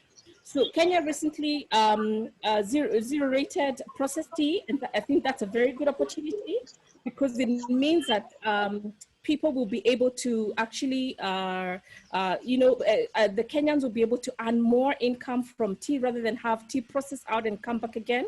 I mean, look at the case in Nigeria where they take the oil out and then it's processed and gets back to Nigeria. I mean, it just doesn't make sense. Anyway, the opportunities are there, and I'll give you examples based on personal experience.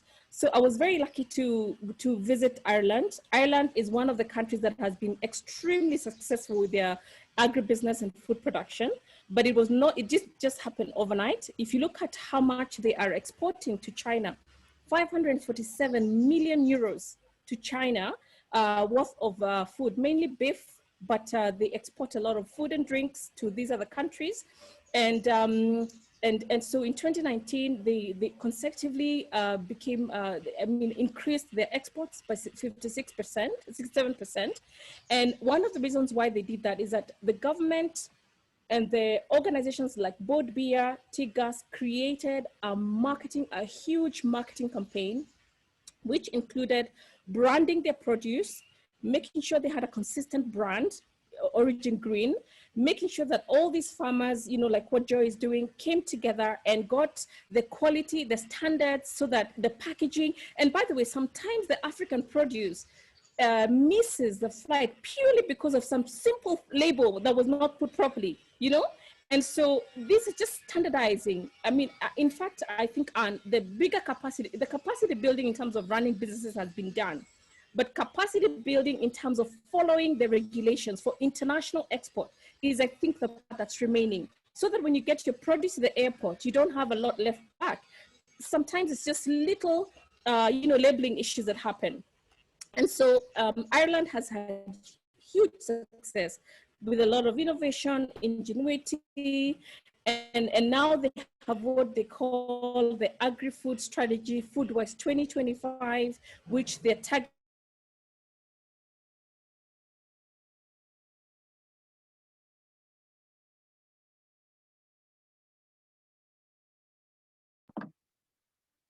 Hello, Dorothy. I think we lost her. Oh, wow, must be her signal. So there are opportunities for Africa. And I really do have to say that there is nothing that is lacking in Africa. For any investor sitting there, Benjamin and Joy, as you're in the EU, anybody wishing to invest in Africa. And I was happy when Benjamin started, he said when he came to Africa, he was shocked. You know, there's everything that you could think of. There's hardworking people. I mean,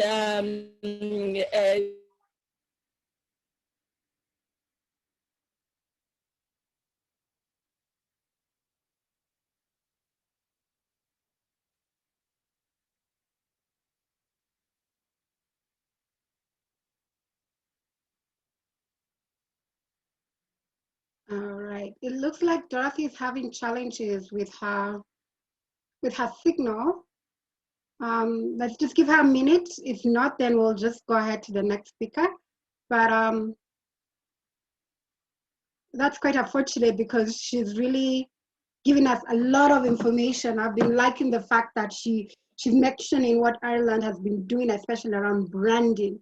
So when you think about agribusiness, you think about Ireland, how they support the farmers, how they aggregate them together. Especially in Africa, we have very many small-scale holder farmers. So it's about aggregating. So the farmer who is probably doing those beans or maize is not able to export, but if they aggregate it together, they can be able to export. So in Africa, we need to start working around that, especially around making sure we support cooperatives who put these farmers together. She mentioned about packaging. We have really good products, but our packaging is not, A class or world class. So we need to work on that. So if you're a business person, I hope you're paying attention to that and standard, right? So if you're selling in your local market, yes, you have a local authority that looks at your standards, but then when you actually do it internationally, it's taken to a higher notch. So we really need to pay attention to that. She mentioned about how Africa is a sleeping giant and we need to wake up. Again, that's another challenge for all of us who are in business. And the fact that we have one market that is actually the largest free trade area, that's a really good thing. And we need to really look at what we're doing when we are importing things. Nigeria is importing a lot of rice. And I think me who's in Kenya, we have an area here called Mwea in Kirinyaga that has a lot of rice. Are we exporting that rice to Nigeria, or is Nigeria getting that rice from outside the continent? Again, those are the platforms that we are talking about, the work that AWT is doing, the work that at Rigo we're doing in international trade. How do we connect so that if you are in Nigeria, if you're in Sudan and you want rice, you can come to Kenya. You want tea, you can come to Kenya. If you want cocoa, you can go to West Africa. If you want wine, you go to South Africa. I mean, we have all these things on the continent, but unless we speak to each other, unless we connect with each other, we will start doing business outside. Now, there's no problem doing business outside, but we need to start working on how do we do business together. The European Union does business together. Asian market does the same thing. North America, Latin America do business the same. It's only in Africa, which I think Dorothy alluded, where we're always thinking about exporting out as opposed to exporting within.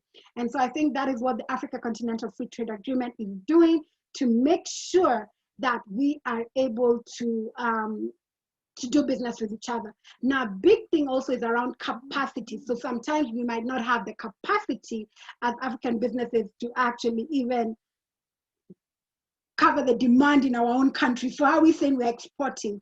So there's an issue around how do we build capacity of us as Africans. So there's a lot of work to be done, but I'm very happy that we are going in the right direction. I hope Dorothy can join us.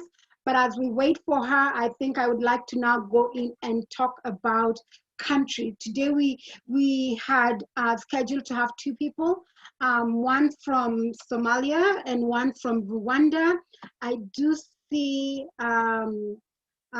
Philip Laki from Rwanda, but I believe we had Mr. Mohammed from Somalia.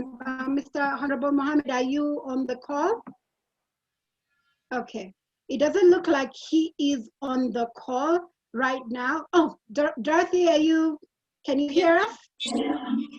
Okay, sorry, you got disconnected, so I was about to go to the next speaker, but since you're back on, would really like you to continue sharing with us what you've been telling us and challenging us to look at, when you're talking about agribusiness, we look at what Ireland is doing and how they've been able to support their farmers and really look at the whole value chain and their largest, where the export is actually to China. And I keep telling people the Chinese need food, right? Africa can feed them. So go ahead, share with us your screen, and then we will then go to the next speaker. Go ahead, Dorothy. So I think I had kind of, let me just share. Can you see?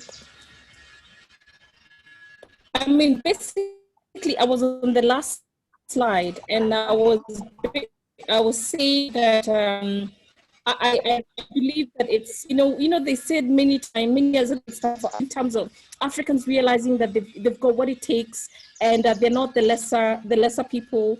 And I know that with the technology and people getting much more exposed, information more available. I believe Africa is going to really turn around.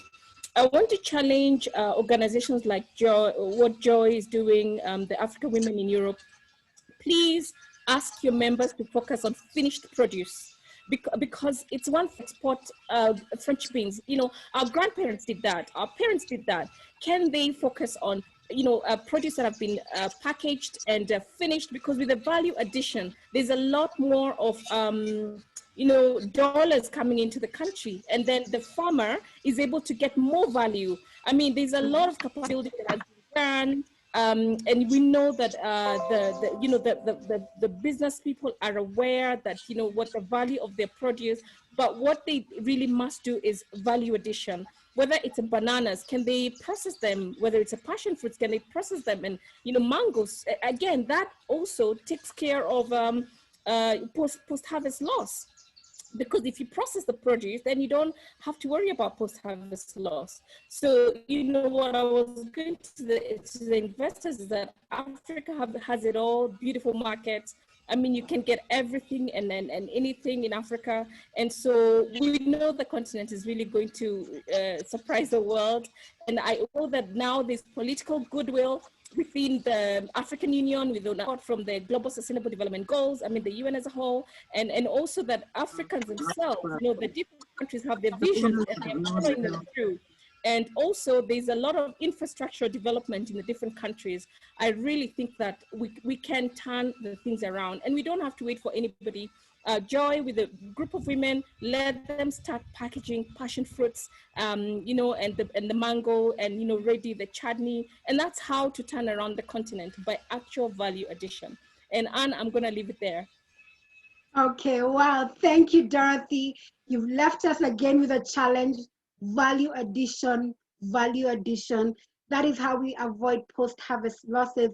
That is how we grow our businesses. That's how we create wealth. And one of the things earlier you mentioned was about there are very many barriers. And true, the Africa Continental Free Trade Agreement focuses on the tariff barriers. So there is free movement of goods and services, no taxes, no duties. But again, there are non-tariff barriers. And I think that is when I put the challenge back to the business people. You need to be able to share and work with organizations that actually can talk to governments and say, look, yes, we're trying to export. We're trying to do intra-Africa trade, but these are the non-tariff barriers that we're experiencing, because unless they know, then they will not be able to find a way to overcome it.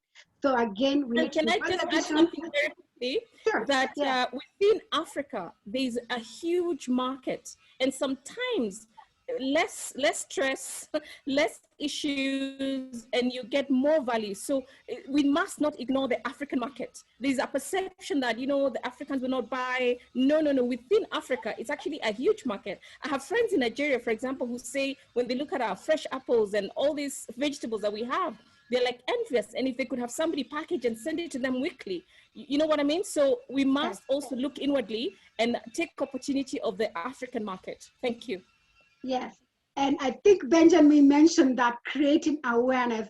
I'm so surprised because, like, you know, I say Kenya is all about tea. And I talk to my friends in Ghana and they don't know because they import all their tea from the UK. And I'm like, don't you know Kenya has the best tea, right? And the same thing with South Africans.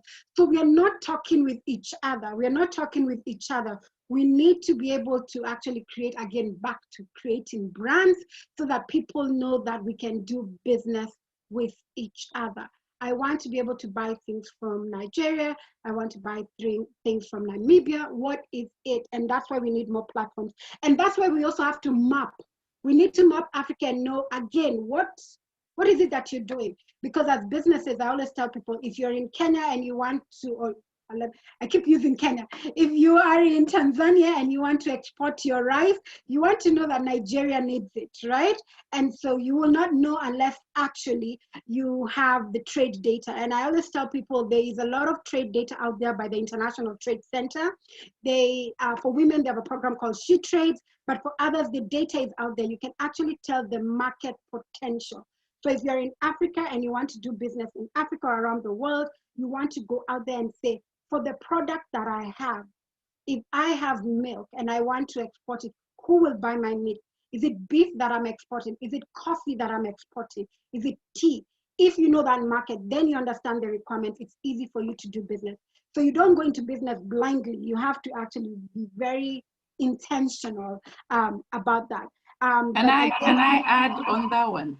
Sure, go ahead. Because And it seems I was put on spot again, and I love it when I'm put on spot. I want to take that challenge because that challenge is exactly what we have taken up. And thank you so much, Dorothy. We need to link up because what you're saying is exactly what is happening. We need to create the market, Africa market. And as I said I did Africa in Europe. It's changing completely to put Africa market. And I can attest to this, the women of African women in trade, as you said, communication, and also Anne, you just confirmed communication. Nobody knows what is where. And just opening a platform where communication and connection can happen.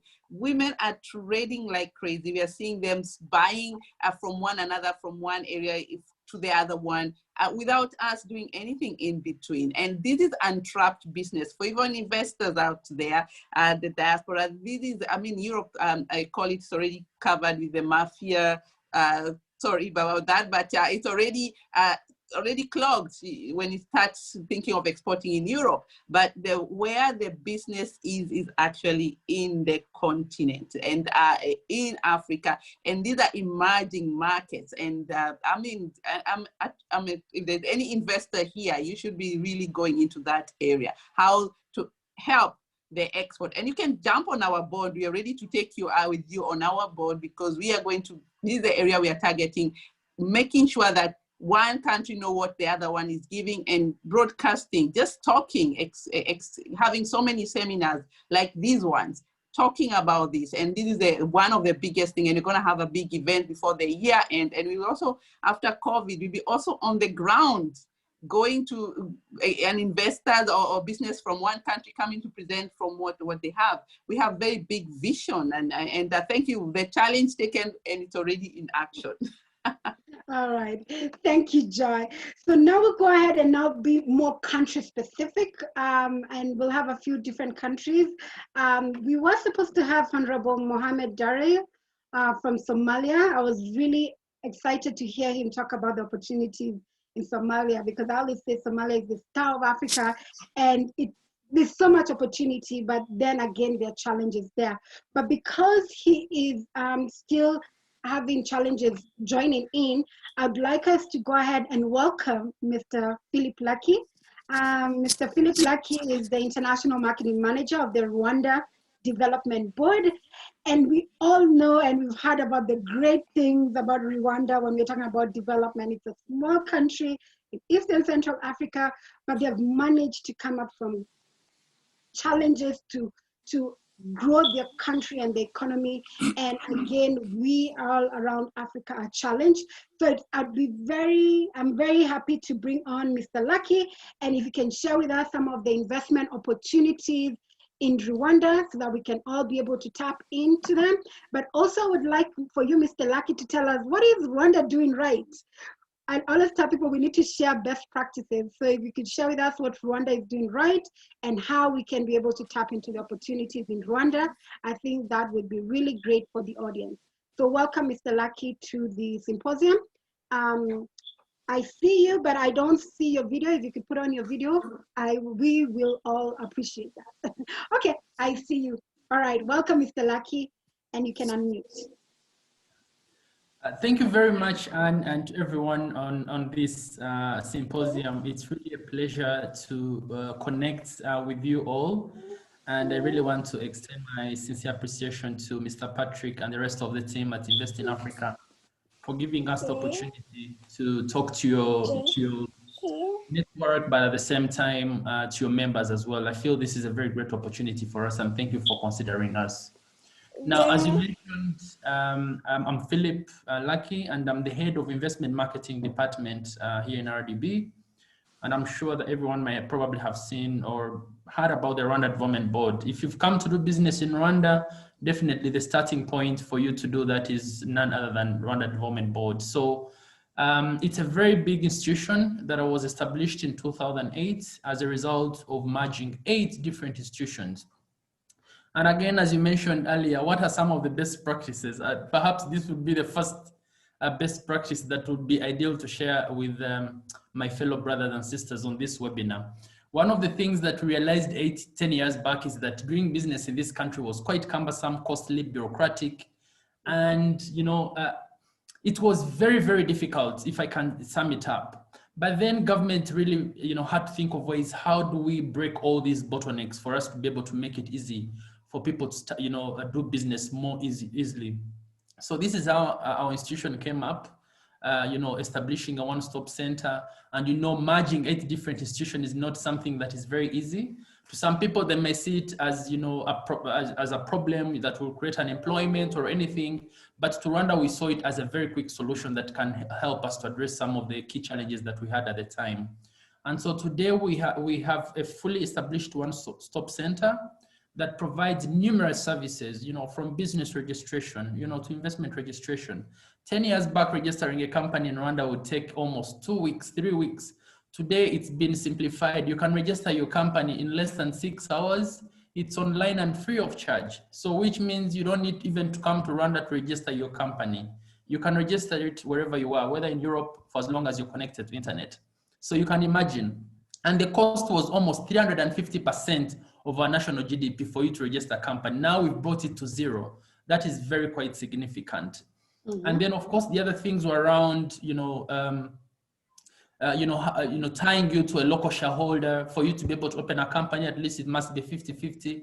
That ceases to exist. So which means if you're foreign national, you can actually own a company 100% in any, and then be able to operate a business in any sector. And then the other thing is really we operate a one-stop center that offers investment services. If you want to obtain a work permit, things deal with environmental impact assessment services, tax services, even intellectual property. People want to register their trademarks, patent rights. That is something that we offer within our institution. And then lastly, we are also a de facto institution in charge of tourism promotion. So perhaps you might have seen a lot of efforts around Visit Rwanda, through the Arsenal partnership. All that work is really done by our tourism department. And really the obligation is to see how do we use tourism as an opportunity for us to market the country, but even the continent as a whole, because we believe that Africa has the potential And again, going back to what my brothers and sisters were saying, we have a lot of natural resources that people are not able to see. So if we invest in such kind of platforms, visibility definitely will create more opportunities for us to get people to visit not only Rwanda, but even the continent as a whole. I don't want to take much of the time. I really want to go into the opportunities. Okay. And I will try as much as, if you can allow me, and I want to share a deck. Sure, we can be able to let you share your screen. So the team, if you could just let Philip share his screen, then you can be able to share the opportunities.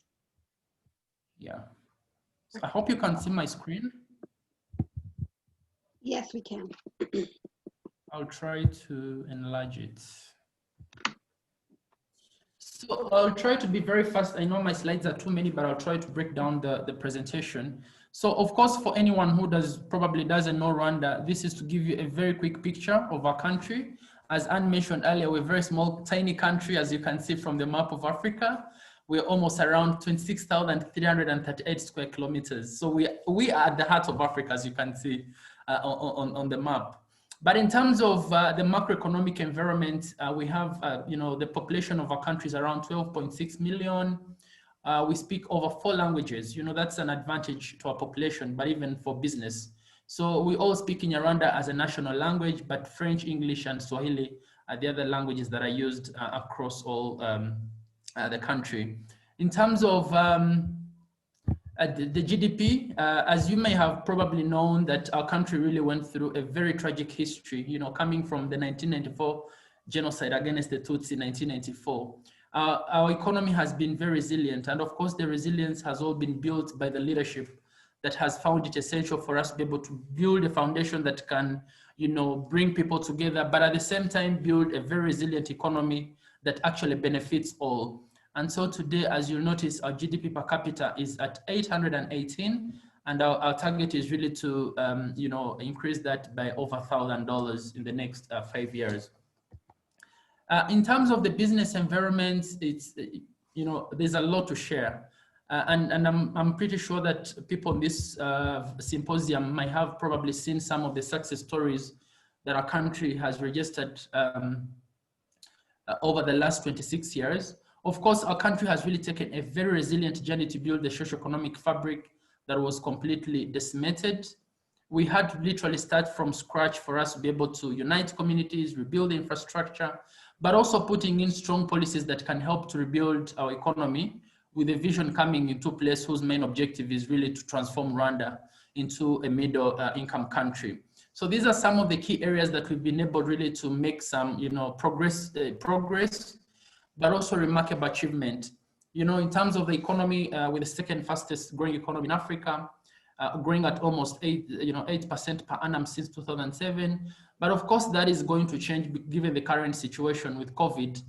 So many countries, including ours, has been affected. So our projections that were supposed to grow above 8% from 2019, but that is likely to go below 2%. According to the IMF projections. And of course, in terms of safety, security is very, very key for us. Having come from a very, very, bad history that was, characterized with insecurity, but even, with a genocide that claimed over 1 million lives, we found that security is the pinnacle for growth. If we really want to make our environment more safe and attractive for people to come here, then we have really to make sure that our country is safe and secure. And so because of that, Rwanda has been ranked the safest country to walk at night worldwide. This is according to the Gallup report. It's not an internal report that was done by a government institution in Rwanda. This is an international report. And then when it comes to ease of doing business, we're the second easiest place to do business in Africa. That's after Mauritius. And again, as I mentioned, the reason why we're the second easiest place to do business in Africa is because of the reforms that we have undertaken over the last 10 years. We've acknowledged that we had challenges and then realized that how do we create these challenges into an opportunity for us to be able to create a very dynamic and attractive business environment. We had to do a lot of work in, changing policies and laws, but at the same time working with the private sector, because all these laws that we do, all the business laws that we do are not meant for government. The final consumer is, the local private sector. So public-private partnership is very, very essential for us to be able to understand the challenges and then be able to address them in a more pragmatic way. And then the other thing is that, of course, we are very, we're a very gender-sensitive country. We believe that women have a very, significant role to play, whether in public or private sector. And so because of this, you may have seen that today Rwanda is among the top, is among the countries that has the biggest percentage of women in parliament, over 61% and around 50% in cabinet. And we see women playing a very instrumental role, whether in government. My CEO is a woman and playing a very key role in in driving the investments, trade, and tourism as well.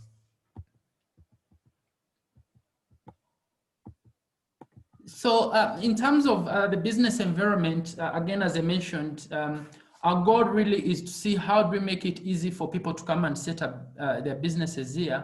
But at the same time, to put in some of the policies or incentives that can allow people to, set up their businesses, some extent free of cost, but at the same time putting in incentives that can help to accelerate the growth of, of some key sectors that can drive our economic development to the next level. So today we have the investment code that does provide for different incentives, and these incentives, again, as I mentioned, are very much sector centric. And of course, our goal is really to be able to look at sectors that can help to increase our exports. And then secondly, is to create decent and productive jobs for the local market. So this slide is basically to give you a very quick summary on some of the incentives provided for within our investment code. We have a preferential corporate income tax of 15%. If you're a company that is going to export 50% of your production within Africa and outside Africa. I want to go back again to the question of my sister who was saying, if we want to trade within Africa, we should look at ourselves first and then be able to scale up our trade with other countries. And so these incentives are not only benefiting for companies that are exporting outside Africa, but even within Africa. And then secondly, we're also looking at 7-year corporate income tax holiday for companies that are able to at least invest a minimum of around $50 million US. And then of course the other incentives we have like import duty exemptions on raw materials and machinery. So these are some of the key incentives that we have that can that are there to facilitate any new investors that want to set up their business here in Rwanda. And of course, the other important thing that any investor would ask Anne is we do not have restrictions on on foreign ownership. So you can own land 100% here in Rwanda. We don't have any restrictions. You'll be treated like a local person, and if you buy land in Rwanda, you'll be given all the necessary land documentation to make sure that at least you're very comfortable with running your business here. And then the other thing is that we also don't have any restrictions on foreign, profit repatriation. So if you want to repatriate your capital and assets, then it's easier. You can actually do it for as long as you meet your tax obligations. Now, if you allow me, I'll go straight to the opportunities. But before going to the opportunities, I really want to touch base on this important slide, which is really about market access. A lot has been said about the Continental Free Trade Area, which is definitely a key landmark for the continent. 1.2 billion is quite a very significant market. And I certainly believe that if we really, follow the steps, if we really, embrace the CFTA, then Africa is going to take another level. We are going to see a lot of development, whether in agribusiness, whether in trade, in investment, in tourism, everything, in aviation, So if we can really, take the opportunities provided by the CFTA, then I believe there's going to be a completely new change on the continent. But allow me to also touch base on this slide. And again, as I mentioned earlier, Rwanda is a very small country of around 12.6 million, but being a member of last time tulinunulia udem kadi ni lini?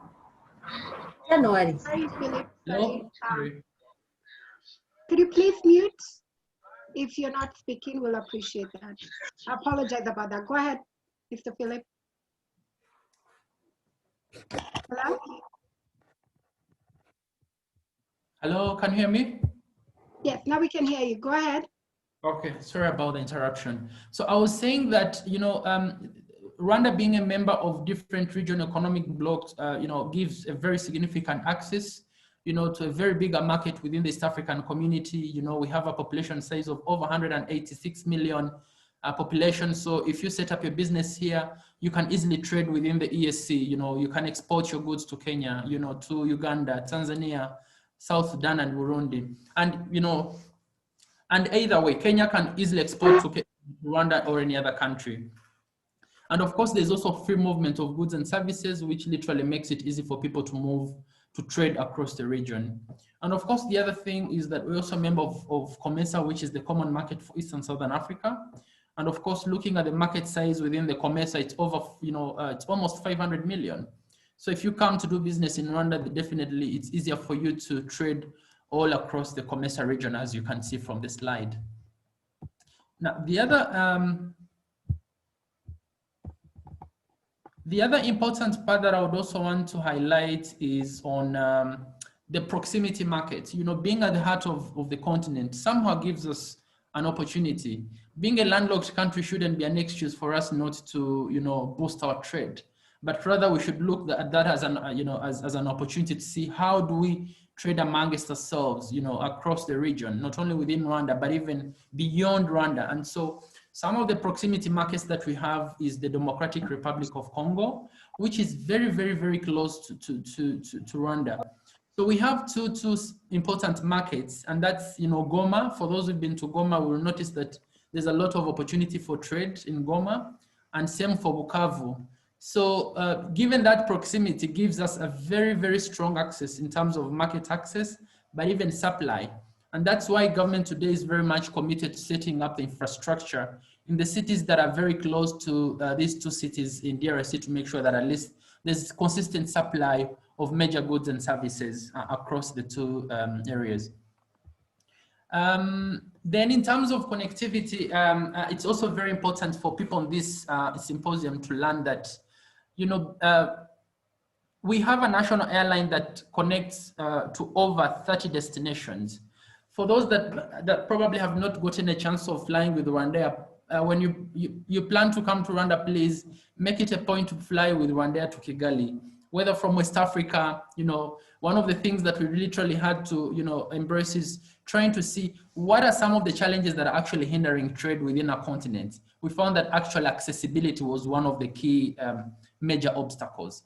So that's why we came up with a strategy of saying, let's have a national airline that can help us to connect to areas that are actually inaccessible. If you look at connecting to West Africa, Rwandans usually had to go through either Addis Ababa to connect to Abidjan. That's almost the same time that you take you to move from, Rwanda to London. You're moving to over 3 airports within Africa for you to be able to get to your final destination. So we said, let us look at that and see how we can connect our, to all these major areas that were inaccessible for us to be able to make it easy for people to come to Rwanda, but even to other countries within the continent. And then the other thing was really to put in place a universal visa regime. Today, any person coming to a country does not need to apply for a visa from any country from the world. Whether you're in Latin America, North America, Europe, Asia, it's just a matter of you buying a ticket and then get on your flight to come to Rwanda. So these are some of the key obstacles that we had to remove, really to make it easy for people to come either for business, tourism, and trade. Now, in terms of opportunities, I would say that quite a number of them. I will try to summarize them on this slide in the interest of time. But one of the areas that I want to highlight, Anne, is that we have, I would say, priority sectors for business. And one of the areas that I want to highlight is manufacturing. That is very, very, very key. And of course, manufacturing combines all the other clusters when it comes to mobility, agro-processing, when it comes to construction materials. We're looking at textile and garments. These are some of the areas that we are looking at, because we believe for us to be able to really, develop our economy, manufacturing should be at the center of this growth. And so because of this, we've placed a lot of emphasis, both from the policy perspective, but even from the facilitation perspective. You know, government today is putting in a lot of efforts in, you know, investing in infrastructure, putting in place industrial parks, you know, special economic zones, for us to be able to make it easy for people who want to come and set up their factories here.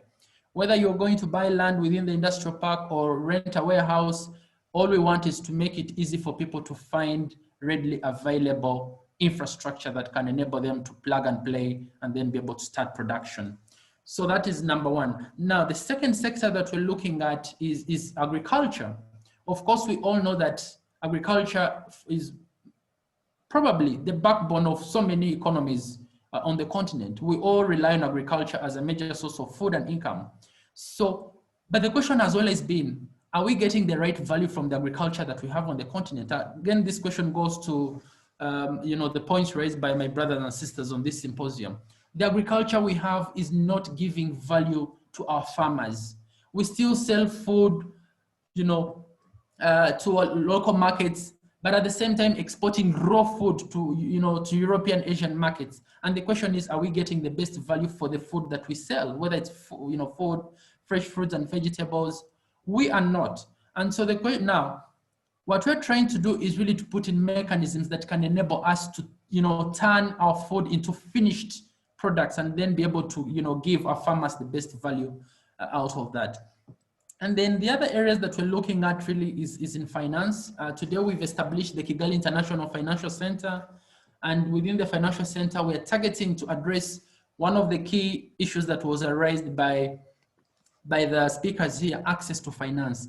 The cost of financing in Africa is still very, very high. You know, on average, I think interest rates is around 18%. Some countries we've seen even going to 25%.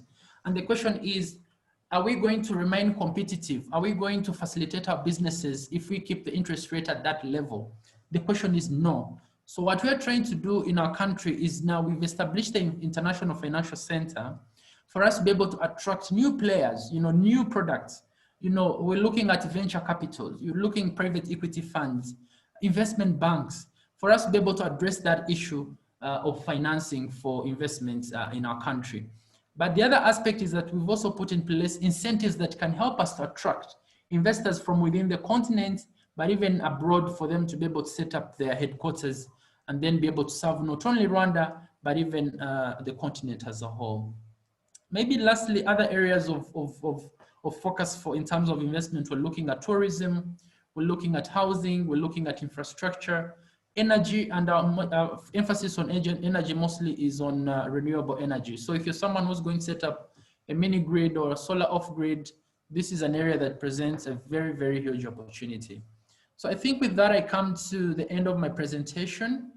And maybe the other last point that I want to raise before going off this presentation is, we're also looking at, you know, attracting proof of concept. That's why I brought out this slide. We realize that there's a lot of potential when it comes to technology and innovation. And we've seen so many ideas in Africa succeed because of, you know, people putting resources together, but at the same time getting the support from the local authorities and governments. And so us as a country, we're trying to see how do we support these ideas, not only from Rwanda, but even from across the continent. And that's why we have what we call a proof of concept strategy. And that proof of concept strategy is there to support new innovations, new ideas that can actually be developed in Rwanda and then be able to scale them up to the rest of the continent. And if you can see from this slide, we have some of the key proof of concept initiatives that have been established in Rwanda. And we're seeing results, you know, because most of these are now expanding to the rest of the continent. For example, we have Zipline. This is the world's first national drone delivery service company from the US. They couldn't get the, you know, the license from the FDA in the US. The only opportunity they could see is they came to Rwanda, saw an opportunity, worked with the Rwanda Development Board, the Civil Aviation Authority, and then they're able to acquire a license, you know, for them to be able to operate drones, you know, transporting blood in our rural communities. Today, as we speak, the company is now expanded to Ghana. I think they're now going to Ethiopia and Tanzania at the same time. Then the other initiatives or proof of concept initiatives that have launched here, we have a company called Volkswagen. Of course, everyone is very familiar with Volkswagen. They have an assembling plant in South Africa. They set up an assembling plant in Rwanda. But one other product they've been able to set up is mobility solutions. You know, Rwanda was one of the countries that they have to develop a prototype, you know, test it, and now it's up and running. So they have a ride and car sharing electric mobility solution that is working very well across the country. And of course, the other initiatives that we have Babil, which is a digital healthcare system that does use, you know, artificial intelligence and machine learning, you know.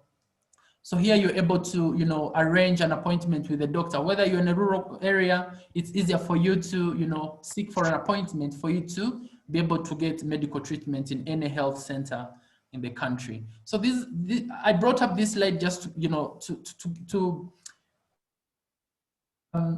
understanding to my brothers and sisters here that if we really want to develop and be able to drive the continent to another level, these are some of the initiatives that will help to address some of the challenges that we have today.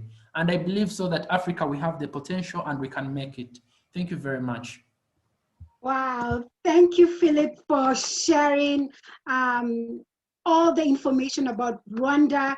You've actually painted a picture about the opportunities.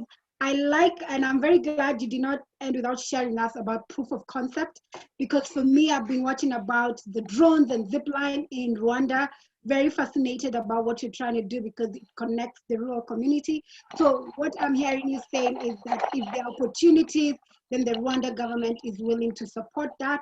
And so we hope the rest of the African countries can do the same thing.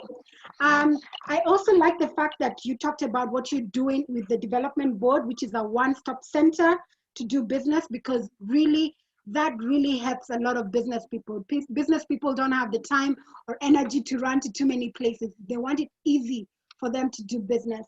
One of the things also I was surprised is that you don't charge businesses to establish a business, which to me is quite interesting because it means that you're reducing revenue from the government. But at the same time, I think it's a smart move. This is just my personal opinion, because now you're getting more people to formalize their business. You really know what people are doing in business, and you're encouraging even foreigners to come in and do and register their business even from anywhere in the world, because everything is digital. So I think that is something that other African countries need to look at with Rwanda. You mentioned about you being the heart of Africa, which I agree. You're a success story of Africa. But because I'm from Kenya, which is your neighbor, let's say we are the gateway to Africa. So I believe like every country has, you know, Uganda is the pearl of Africa, you're the heart of Africa, Kenya is the gateway to Africa. We all have our unique things that we bring to the table. So anyone who's interested in Africa, Africa is not one thing, it's not homogeneous. We are different things, and different places can provide you with the opportunities that you want. So if you're interested in investing, go to Rwanda. If you're interested in investing, the other countries, including Kenya, so go reach out, find out more about it. I like the fact that your country is really focused on the right policies and incentives for businesses to establish in Africa, and even make Rwanda the headquarter, because then they have access to the East African community. They have access to Africa. So I really, really liked that. And you also highlighted with what you're doing with Rwanda Air about being they're connected to the world, because transport and logistics is very key in things like trade, business, tourism. So that's really good to know. And actually what you're doing in the Kigali International Financial Center, I'm in finance, it's something that most of the top financial, many countries around the world, be it the US or the UK or the UAE or Singapore, they actually have a financial center, because that's where the flow of money comes in. So I also think that Rwanda is doing a great thing there.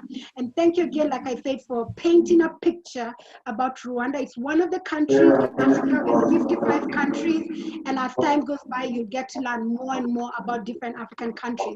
And because of time, I really wanted to get some of the questions that you've asked on the chat to be answered.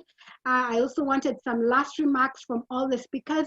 But before I go into the questions, I just wanted our sponsor. We were sponsored by Startup Africa, who are one of our sponsors. And they have a very interesting program called Hand in Hand, program, which is really trying to support the young people in Africa. So Benjamin, if you could just give us 3 minutes, tell us what is the hand-in-hand program so that the young people of Africa can know what it is that you're doing. And then from there, I'll segue into answering some of the questions on the chat, and then we'll end with the speakers. So go ahead, and Benjamin, just tell us more about the program. Yes, thank you, Anna. So we talked a lot about that it is tough and hard for young entrepreneurs to find funding. And this is actually an issue we address in our program, hand in hand. So what we exactly do is we try to prepare entrepreneurs to be ready to get funding. So what we do is we help them with creating a business plan. We give them access to our network, which is of course in Europe, Asia, and the US. We help them to establish some contacts. If they are willing or if they're interested, we can also help them to establish a base. We add skills. So if you have a founder team, maybe of 2 or 3 persons who need additional skills, maybe IT skills, marketing skills, and so on, we try to add that. So we do different things to get them ready to approach investors and get funding. One more thing, which of course I also mentioned earlier today, is creating awareness, which is of course really important. And yeah, so this is what we do. So it's not all about getting funding. I think it's also really important that you're ready. The team is ready, the company is ready, the idea is ready to even get funding, you know? Okay. Wow. Thank you, Benjamin, for that, for telling us that it's not only about funding, it's about the business and totality and building capacity. So that is what the hand-in-hand program is doing. So thank you again for sharing that with us. I will, sorry, if someone is interested in the hand-in-hand program, I can see already now I get some questions. Okay. Afterwards, I will send an email to everyone who has been on the webinar today. Then they can contact me if they have any further questions to the program. Okay, great. Thank you for that. In fact, there are a lot of people who've been asking about the presentations. So what we're going to do is ask the speakers. They will send the presentation to the Invest in Africa team so that then we can be able to put the presentations together, and we'll share everyone who registered an email with all the presentations, because I know there's a lot of information, there's a lot of questions, and I know you'll want to connect with each and every speaker individually. So we will definitely be doing that. Now, I do believe that Rose Ronald is on the call. Rose, are you on the call? She's the lady who we were waiting to speak on. Yes, I'm here. I'm here. Okay. Can you be able to see me? Yes, we can see you, Rose. Thank you very much for joining. Apologies. I was very late for this, but I was so eager to be part of this. And I've had some of the discussions, and I'm very happy. Okay, great. I know we are sort of running late, but for you, all of you who are interested in the Africa Continental Free Trade Agreement, I would encourage you to wait on and listen to this lady. She is a trade expert. She specializes on the Africa Continental Free Trade Agreement. She's a director at Chemtrade. Chemtrade is based out of Kenya. She has a wealth of knowledge, and she's really big around trade facilitation. So she will be able to share with us what is it that we need to know, what are the opportunities presented by the Africa Continental Free Trade Agreement. And for some of you who are on LinkedIn, I would encourage you to follow her. I get to know a lot of things around trade because of what Rose Ronald shares. So I think she's a resource that is very important for anyone who's looking to do trade in Africa or trade with Africa and the world. And so, Rose, what I will do, just because of time, I'll just give you 10 minutes. If you can just share with us the information, the opportunities that you see, what people really need to pay attention to in regards to trade facilitation and really doing business intra-Africa and taking advantage of this new thing that has come in January. So Rose, welcome, and thank you again for joining us. Thank you. Would you like me to proceed? Sure, go ahead and proceed. Okay. Share with us. Okay, thank you so much, Anne, for inviting me. On this, I was supposed to be part of this earlier, but unfortunately something came up the last minute. But nevertheless, I'm so excited to see there's quite a number of people who turned up. And as Anne said, my name is Rose Rono. I work at Kentrade, and Kentrade is a trade facilitation government agency based in Nairobi, Kenya. And I work as a director of trade facilitation. But most importantly, I'm very passionate about the Africa Continental Free Trade Agreement. I call myself the Kenyan champion, and I encourage all of you to follow me on Facebook. I know it's been a buzzword for the past maybe 1 year, the Africa Continental Free Trade Agreement, but unfortunately the agreement has remained at policy level. It hasn't gone down to people or traders who would be interested in taking advantage of it. So I'll speak off the cuff. I had a presentation, but I'm unable to present it now. I'll be able to share it with Anne, and she'll be able to share with all of you. And basically, I'll start by just making you understand what the agreement is.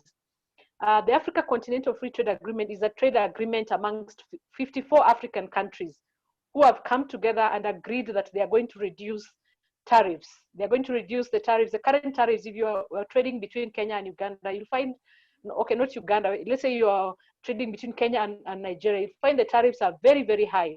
You'll find that when you're exporting, let's say, avocados to a country like, let's say, Nigeria, the cost of it is going to be very expensive because of the tariffs and also the non-tariff barriers. So what the Africa Continental Free Trade Agreement has done is that African countries, 54 of them, only Eritrea is the one who has not come on board, have committed that they are going to reduce these tariffs by 90%.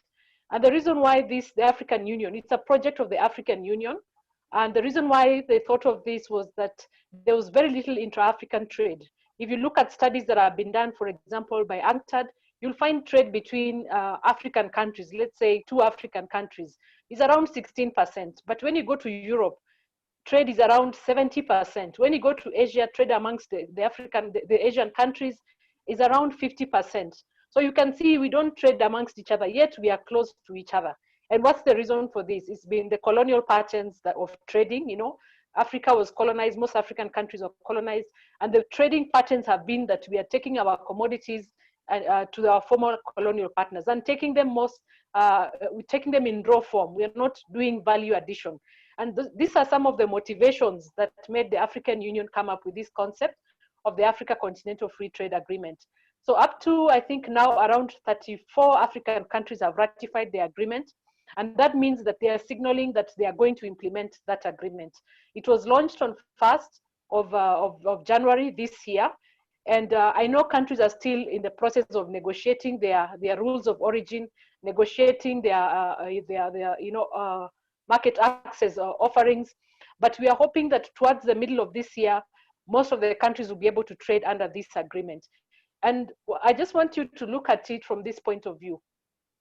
What is it that you can be able to, you have as a country that you can be able to send, or you can be able to export to another African country? And you know, we have the same tastes. When you're exporting to Europe, you'll find that there's so much that they put, you know, sanitary, phytosanitary, there's so many certificates that you require.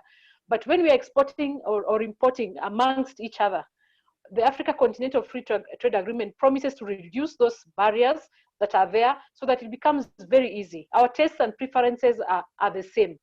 So I think it's time now, if you're an SME, if you're an individual who is interested in export, to look out there.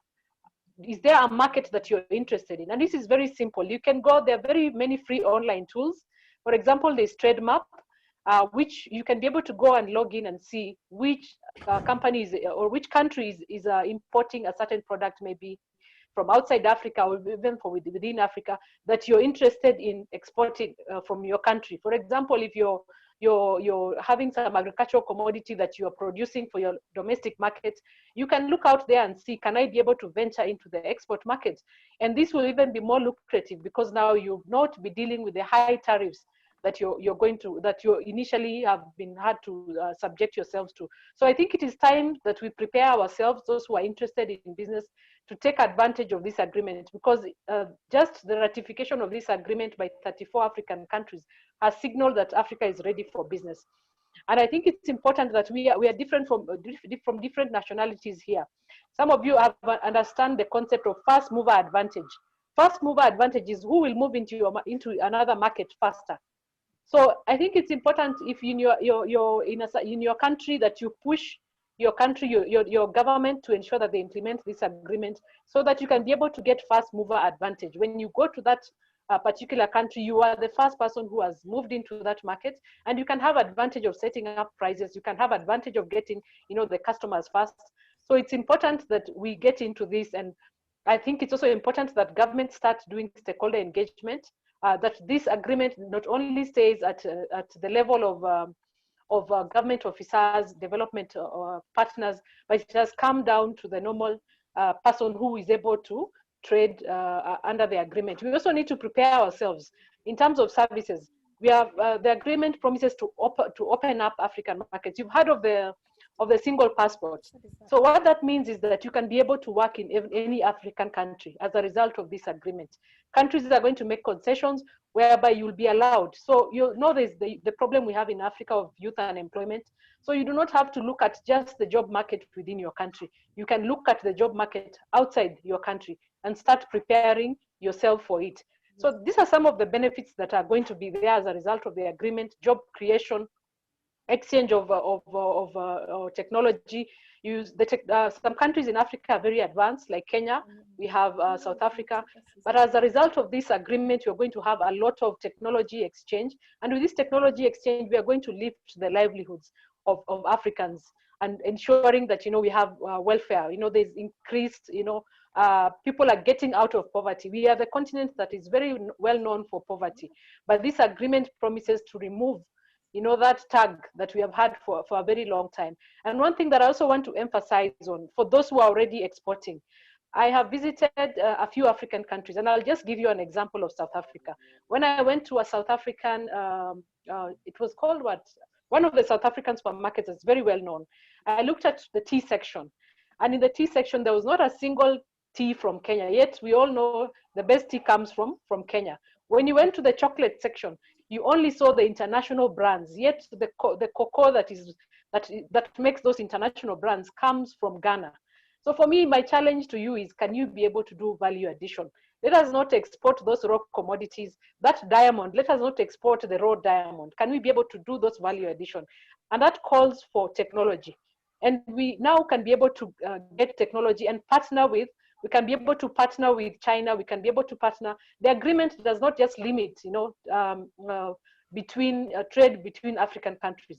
It also invites foreign direct investment. So if you do not have the technology, don't have the technology in your country, you can go to China and see what technology is there and partner with the Chinese person and can be able to offer, bring that technology to your country, do the value addition and export.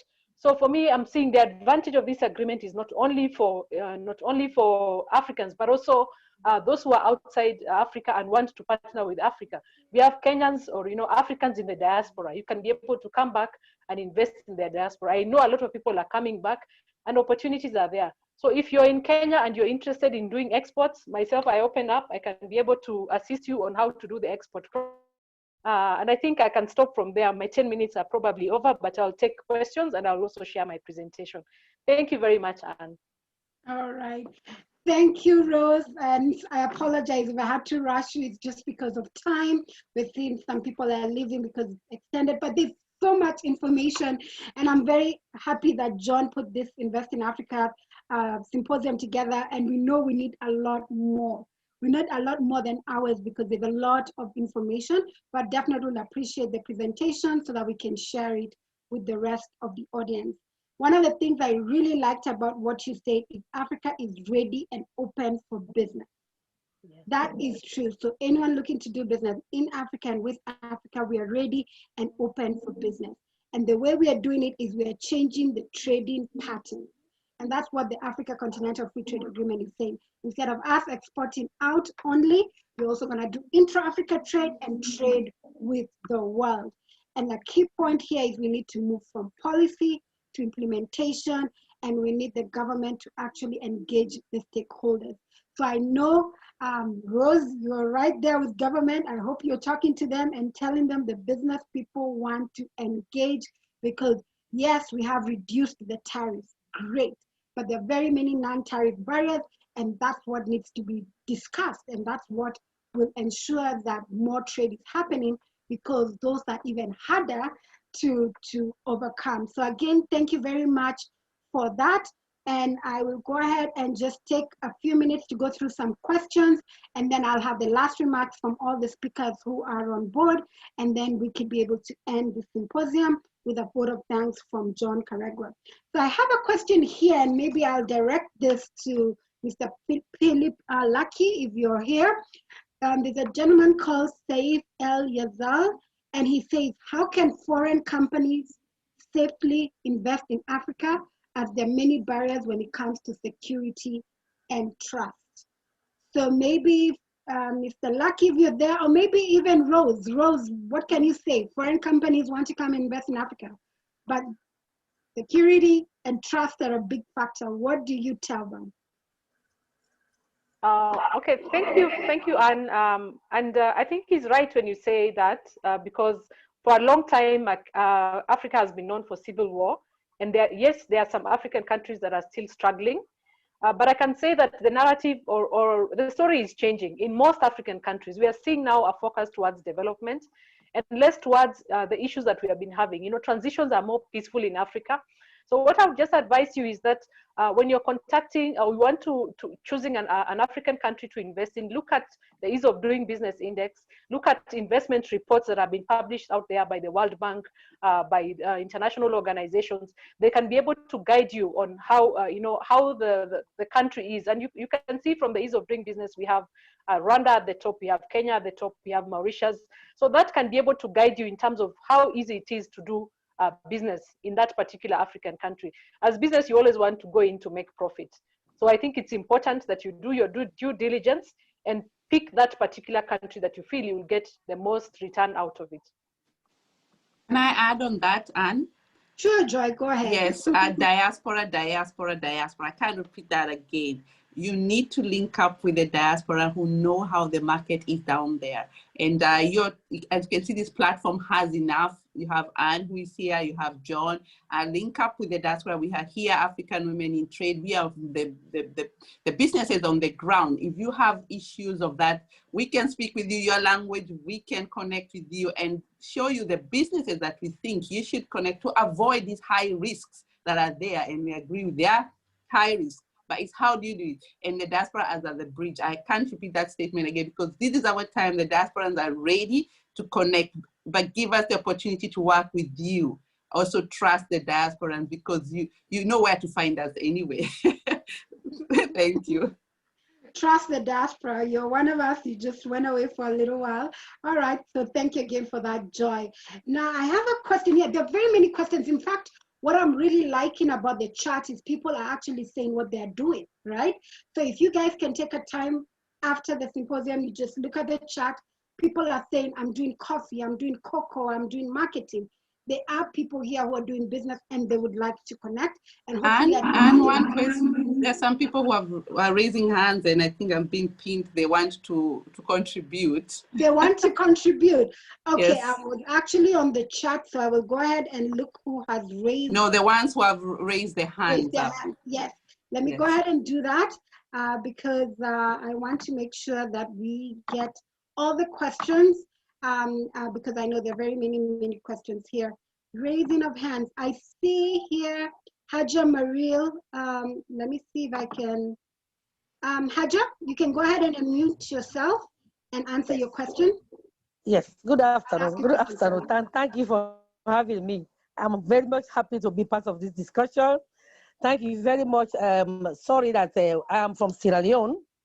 My name is Haja Marie. I am a value chain producer. I do local food in Sierra Leone. And I know that like somebody was saying that we are different from each country. Some countries have some benefits which we do not have. So my question is, how can we make sure all the 54 countries that have signed this African free trade treaty benefit from like a win-win situation? Because we are here, we have a lot of challenges in terms of export, in terms of tax, in terms of licensing. So what can you do, those who have already gone before, to make sure we also benefit from this particular scheme, so that we don't run at a loss, because we are a small country here in Sierra Leone. We are just coming in. We have, that we have Corona, there was Ebola, and so many things. So now we are coming into this field. How can we make sure we have a win-win situation, so that what we are benefit, we are also can benefit from that as women in business. Thank you very much. I'm happy to be part of this discussion. Thank you. All right. Thank you, Haja from Sierra Leone. We appreciate you for being here and asking your question. I think the right person you need to connect with after this is actually Joy, because she's part of the Africa Women in Trade, and they have a lot of information around that. Also, I know Rose Rono mentioned she has work that she does in regards to international trade. That's also another resource. Invest in Africa has different resources. Even I run my company called Regal Africa. We've just set up a Center for International Trade, which is Pan-African. And again, we are sharing information, consulting, actually working with people and connecting them in regards to intra-Africa trade and trade with Africa. So Haja, there are very many resources. Again, you also want to work with somebody who understands what's going on in Sierra Leone. And so you want to look at someone who is either focused on West Africa or has a Pan-African. But I think the first person you want to contact is Joy, and she can then be able to then direct you into the right direction, because we all need the support. So thank you again for that question. And hopefully you can reach out to Joy after this. I don't see anybody else with their hands raised. So maybe I'll just go ahead and take one or two more questions on the chat, so that then now we can have the last words from our speakers. Okay, sorry. There was, okay, people are just asking about presentations. People are talking about presentations. So if you have a very quick question, you can raise your hand up.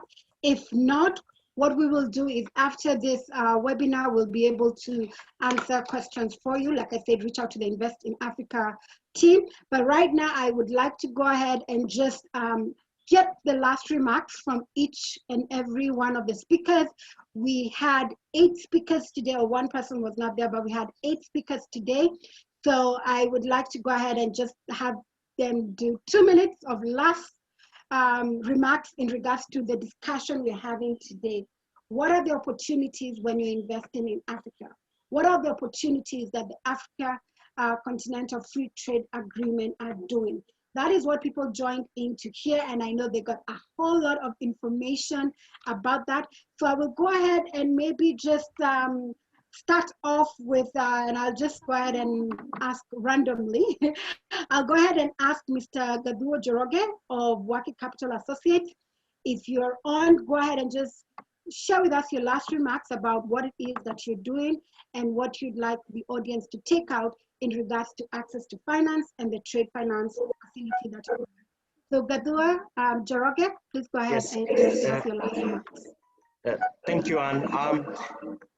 I think to sum up today, the major issue we see here is that Africa represents 2% of global GDP, and intra-African trade represents 16% of that 2%, yeah? So there's a wide opportunity for us to trade. Working Capital Associates is here to support all growth SMEs who are trading within Africa and beyond. And yeah, I'm happy to take on calls and meetings with anyone who is interested in financing their working capital as they trade within and without Africa. All right, thank you for that. I'll go ahead and call on to Ms. Margaret Mudel, if you can go ahead and give us your last remarks.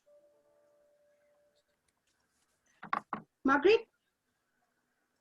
Okay, I don't know if Margaret has left, but then I will go ahead and get another lady. Dorothy Githai, if you're on, if you could give us your last remarks.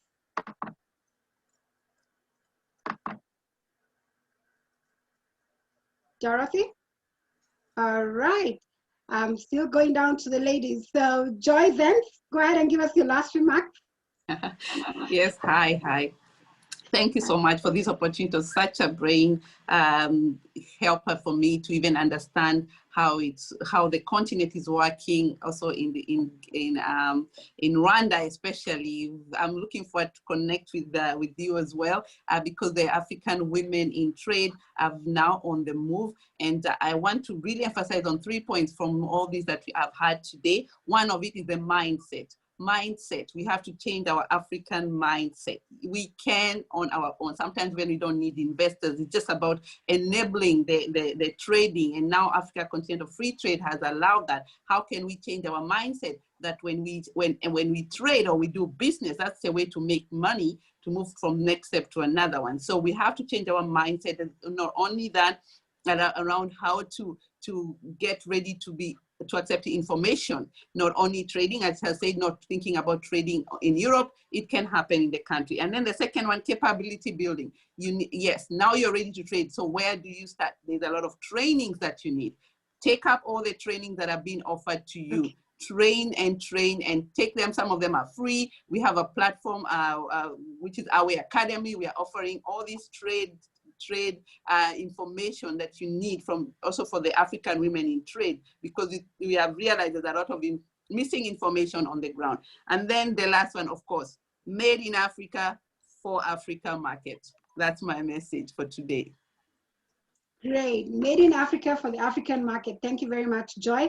I'll go ahead and have Mr. Benjamin Haas go ahead and share with us your last remarks in this symposium.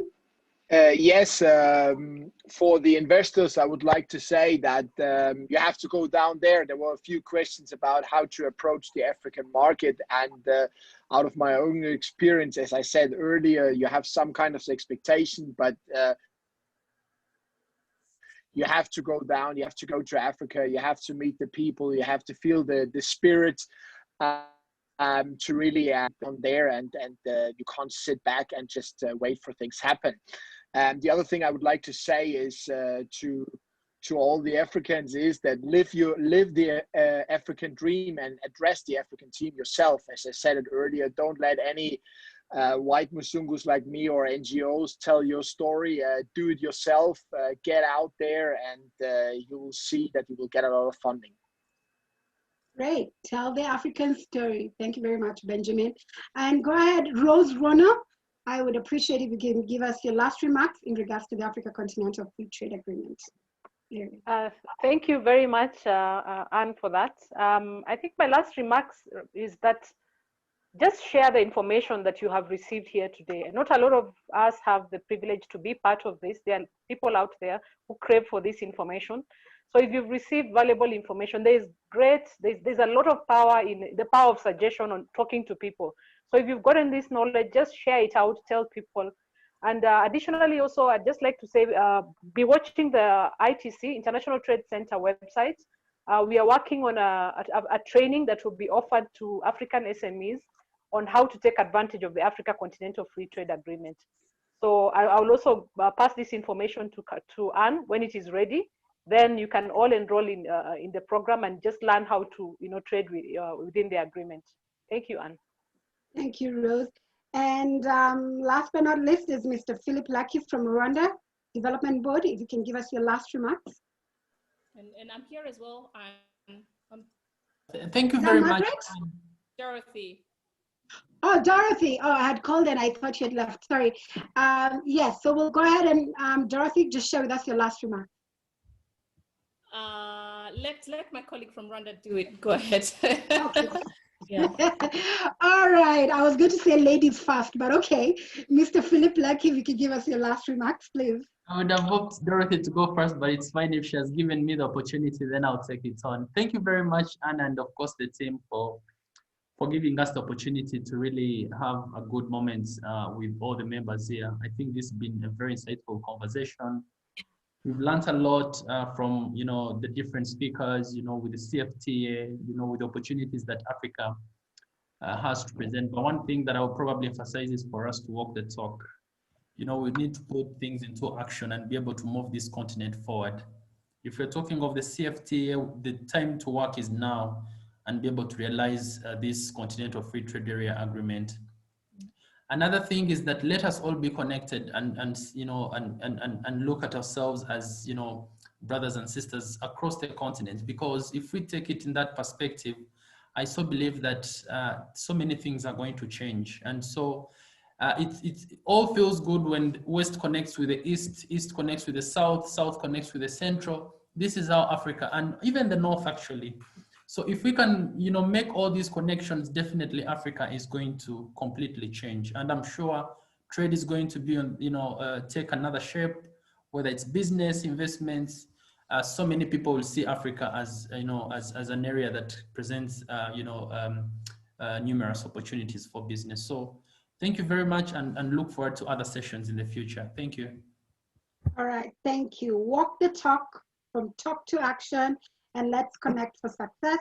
And I'll also add what Rose said, share the information. We'll be sharing this recording on YouTube. We're also live on Facebook. So I would appreciate anyone you know who's in business, anyone who's interested in intra-Africa trade, anyone interested in investing in Africa, please share this recording, because I believe there's a lot of information that they will get that will enable them to be able to, you know, invest, make money, and create wealth for themselves and their families. I'll go ahead to Dorothy Gidai. Go ahead and just give us your last remarks as one of the speakers. Brilliant. Yeah, so I'll leave it on a very, very positive note. I think we've had amazing presentations from the various speakers, and a great contribution from the, you know, from those who attended the symposium. A really huge message for women, especially women and youth entrepreneurs. There's been a lot of capacity building across the continent. Some of you have felt, you know, nothing is happening, but I can say that I feel it even within myself. There's a paradigm shift within Africa and also globally. And I know that this is truly time for Africa. And considering that despite COVID, the African Union went ahead and launched the African Continental Free Trade Agreement and started officially the trade on the 1st of January. That means that there's absolute political goodwill. And as Rose Rono has said, there are opportunities for us with less, you know, less issues and less requirements to trade with across Africa for us. If European Union was able to build its market to so many US dollars every year, we can do it in Africa. So I want to encourage every entrepreneur and all these organizations that are connecting. Benjamin, as an investor, the gentleman, Njoroge, I believe, who was speaking earlier, it's really critical that you put your money where your mouth is, because the entrepreneurs are ready and they need the money. So I'm so excited that this symposium was so positive, and that we've learned a lot, and I personally have learned so much. And I'll be sharing my presentation on the LinkedIn and also to the Invest Africa team. So feel free to just you know, look at it and ask any questions. Thank you very, very much, and may the Almighty bless you. All right, thank you, Dorothy, and thank you for reminding us there's political goodwill from the African Union, but it's time for the businesses and investors to rise up to the occasion. Now, before I introduce John again to give us the vote of thanks, I personally want to thank everyone who joined in, but also a very special thank you to Mr. John Karegwa for putting this together and really saying we need to prepare for the Invest in Africa conference that will be coming up in June. And he was determined to bring all of us to start having these conversations even before the conference. So I want to thank you, John, for being determined and saying that this will happen.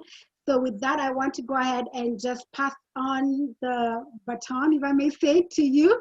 And if you could just give us the vote of thanks, and then we can close this symposium. Thank you, John. All right. Thank you very much, everyone, for creating time to participate in this session. We hope you all have some takeaway from this event. In fact, it did remind me of something Barack Obama used to say, that if only Africa could trade with itself, you do not need to be worried. And so I think this trade agreement is a great dispensation. Now, what next? As we wait for the environment to improve for us to organize the conference, whether we have it physically in Amsterdam or virtually, we have a few services that we'll be offering. We will continue with our webinars to continue the conversation. We hope the next event will happen in April. We do it every 2 months. But meanwhile, because of the increasing needs for investment facilitation, we already have on board a number of investors, and we already have a number of businesses. So we will be connecting African businesses with international investors. We will also be facilitating trade missions to and out of Africa. We will also be connecting African producers with African markets, and including with European buyers and guiding businesses on importing and exporting services. We realize one of the biggest challenges is actually lack of information and networks. So we are ready to offer those opportunities, and we're getting queries that are coming in every day as a result of this. We will also be launching a monthly class on investing in Africa and doing business in Africa. In fact, I am very, very happy to hear about the story of Rwanda. Is a key example of the East in doing business, and I think that's very, very important. As part of supporting businesses, we have put together a directory with 3,000 investors, and the directory is available. If you're interested, please talk to us. If you have any queries about any of those issues, please send us an email at info@investinginafrica.eu. The next webinar will take place in April. We'll bring you at least, because the issue of money comes up every other time. All these businesses I'm seeing in the question area are saying I'm doing coffee and I need value addition, are talking about money. So we'll bring together at least 10 investors the next webinar. Please don't miss, and we'll invite you because we have your contacts. I want to especially thank our guest speakers, and I have to mention by their names: Dorothy, Margaret, Joy, Njoroge, Rose, Philip, Benjamin, and your startup fund. You guys are awesome, and thank you for supporting this event, and let's continue with the conversations. Special thanks to our moderator, Anne Gaila, as always, and Rigo Africa Group. Asante Sana, thank you very much. Finally, I want to thank, and I forgot the last time, our technical crew in Kenya, Nick Kibunei, Irene Otieno, and Walter Ozembo. Thank you very much for keeping us live. Let's continue the trade and investing in Africa discussions. God bless you, and God bless Africa. Asanteni, thank you very much. Thank you, well. Thank you, guys. Bye-bye. Bye.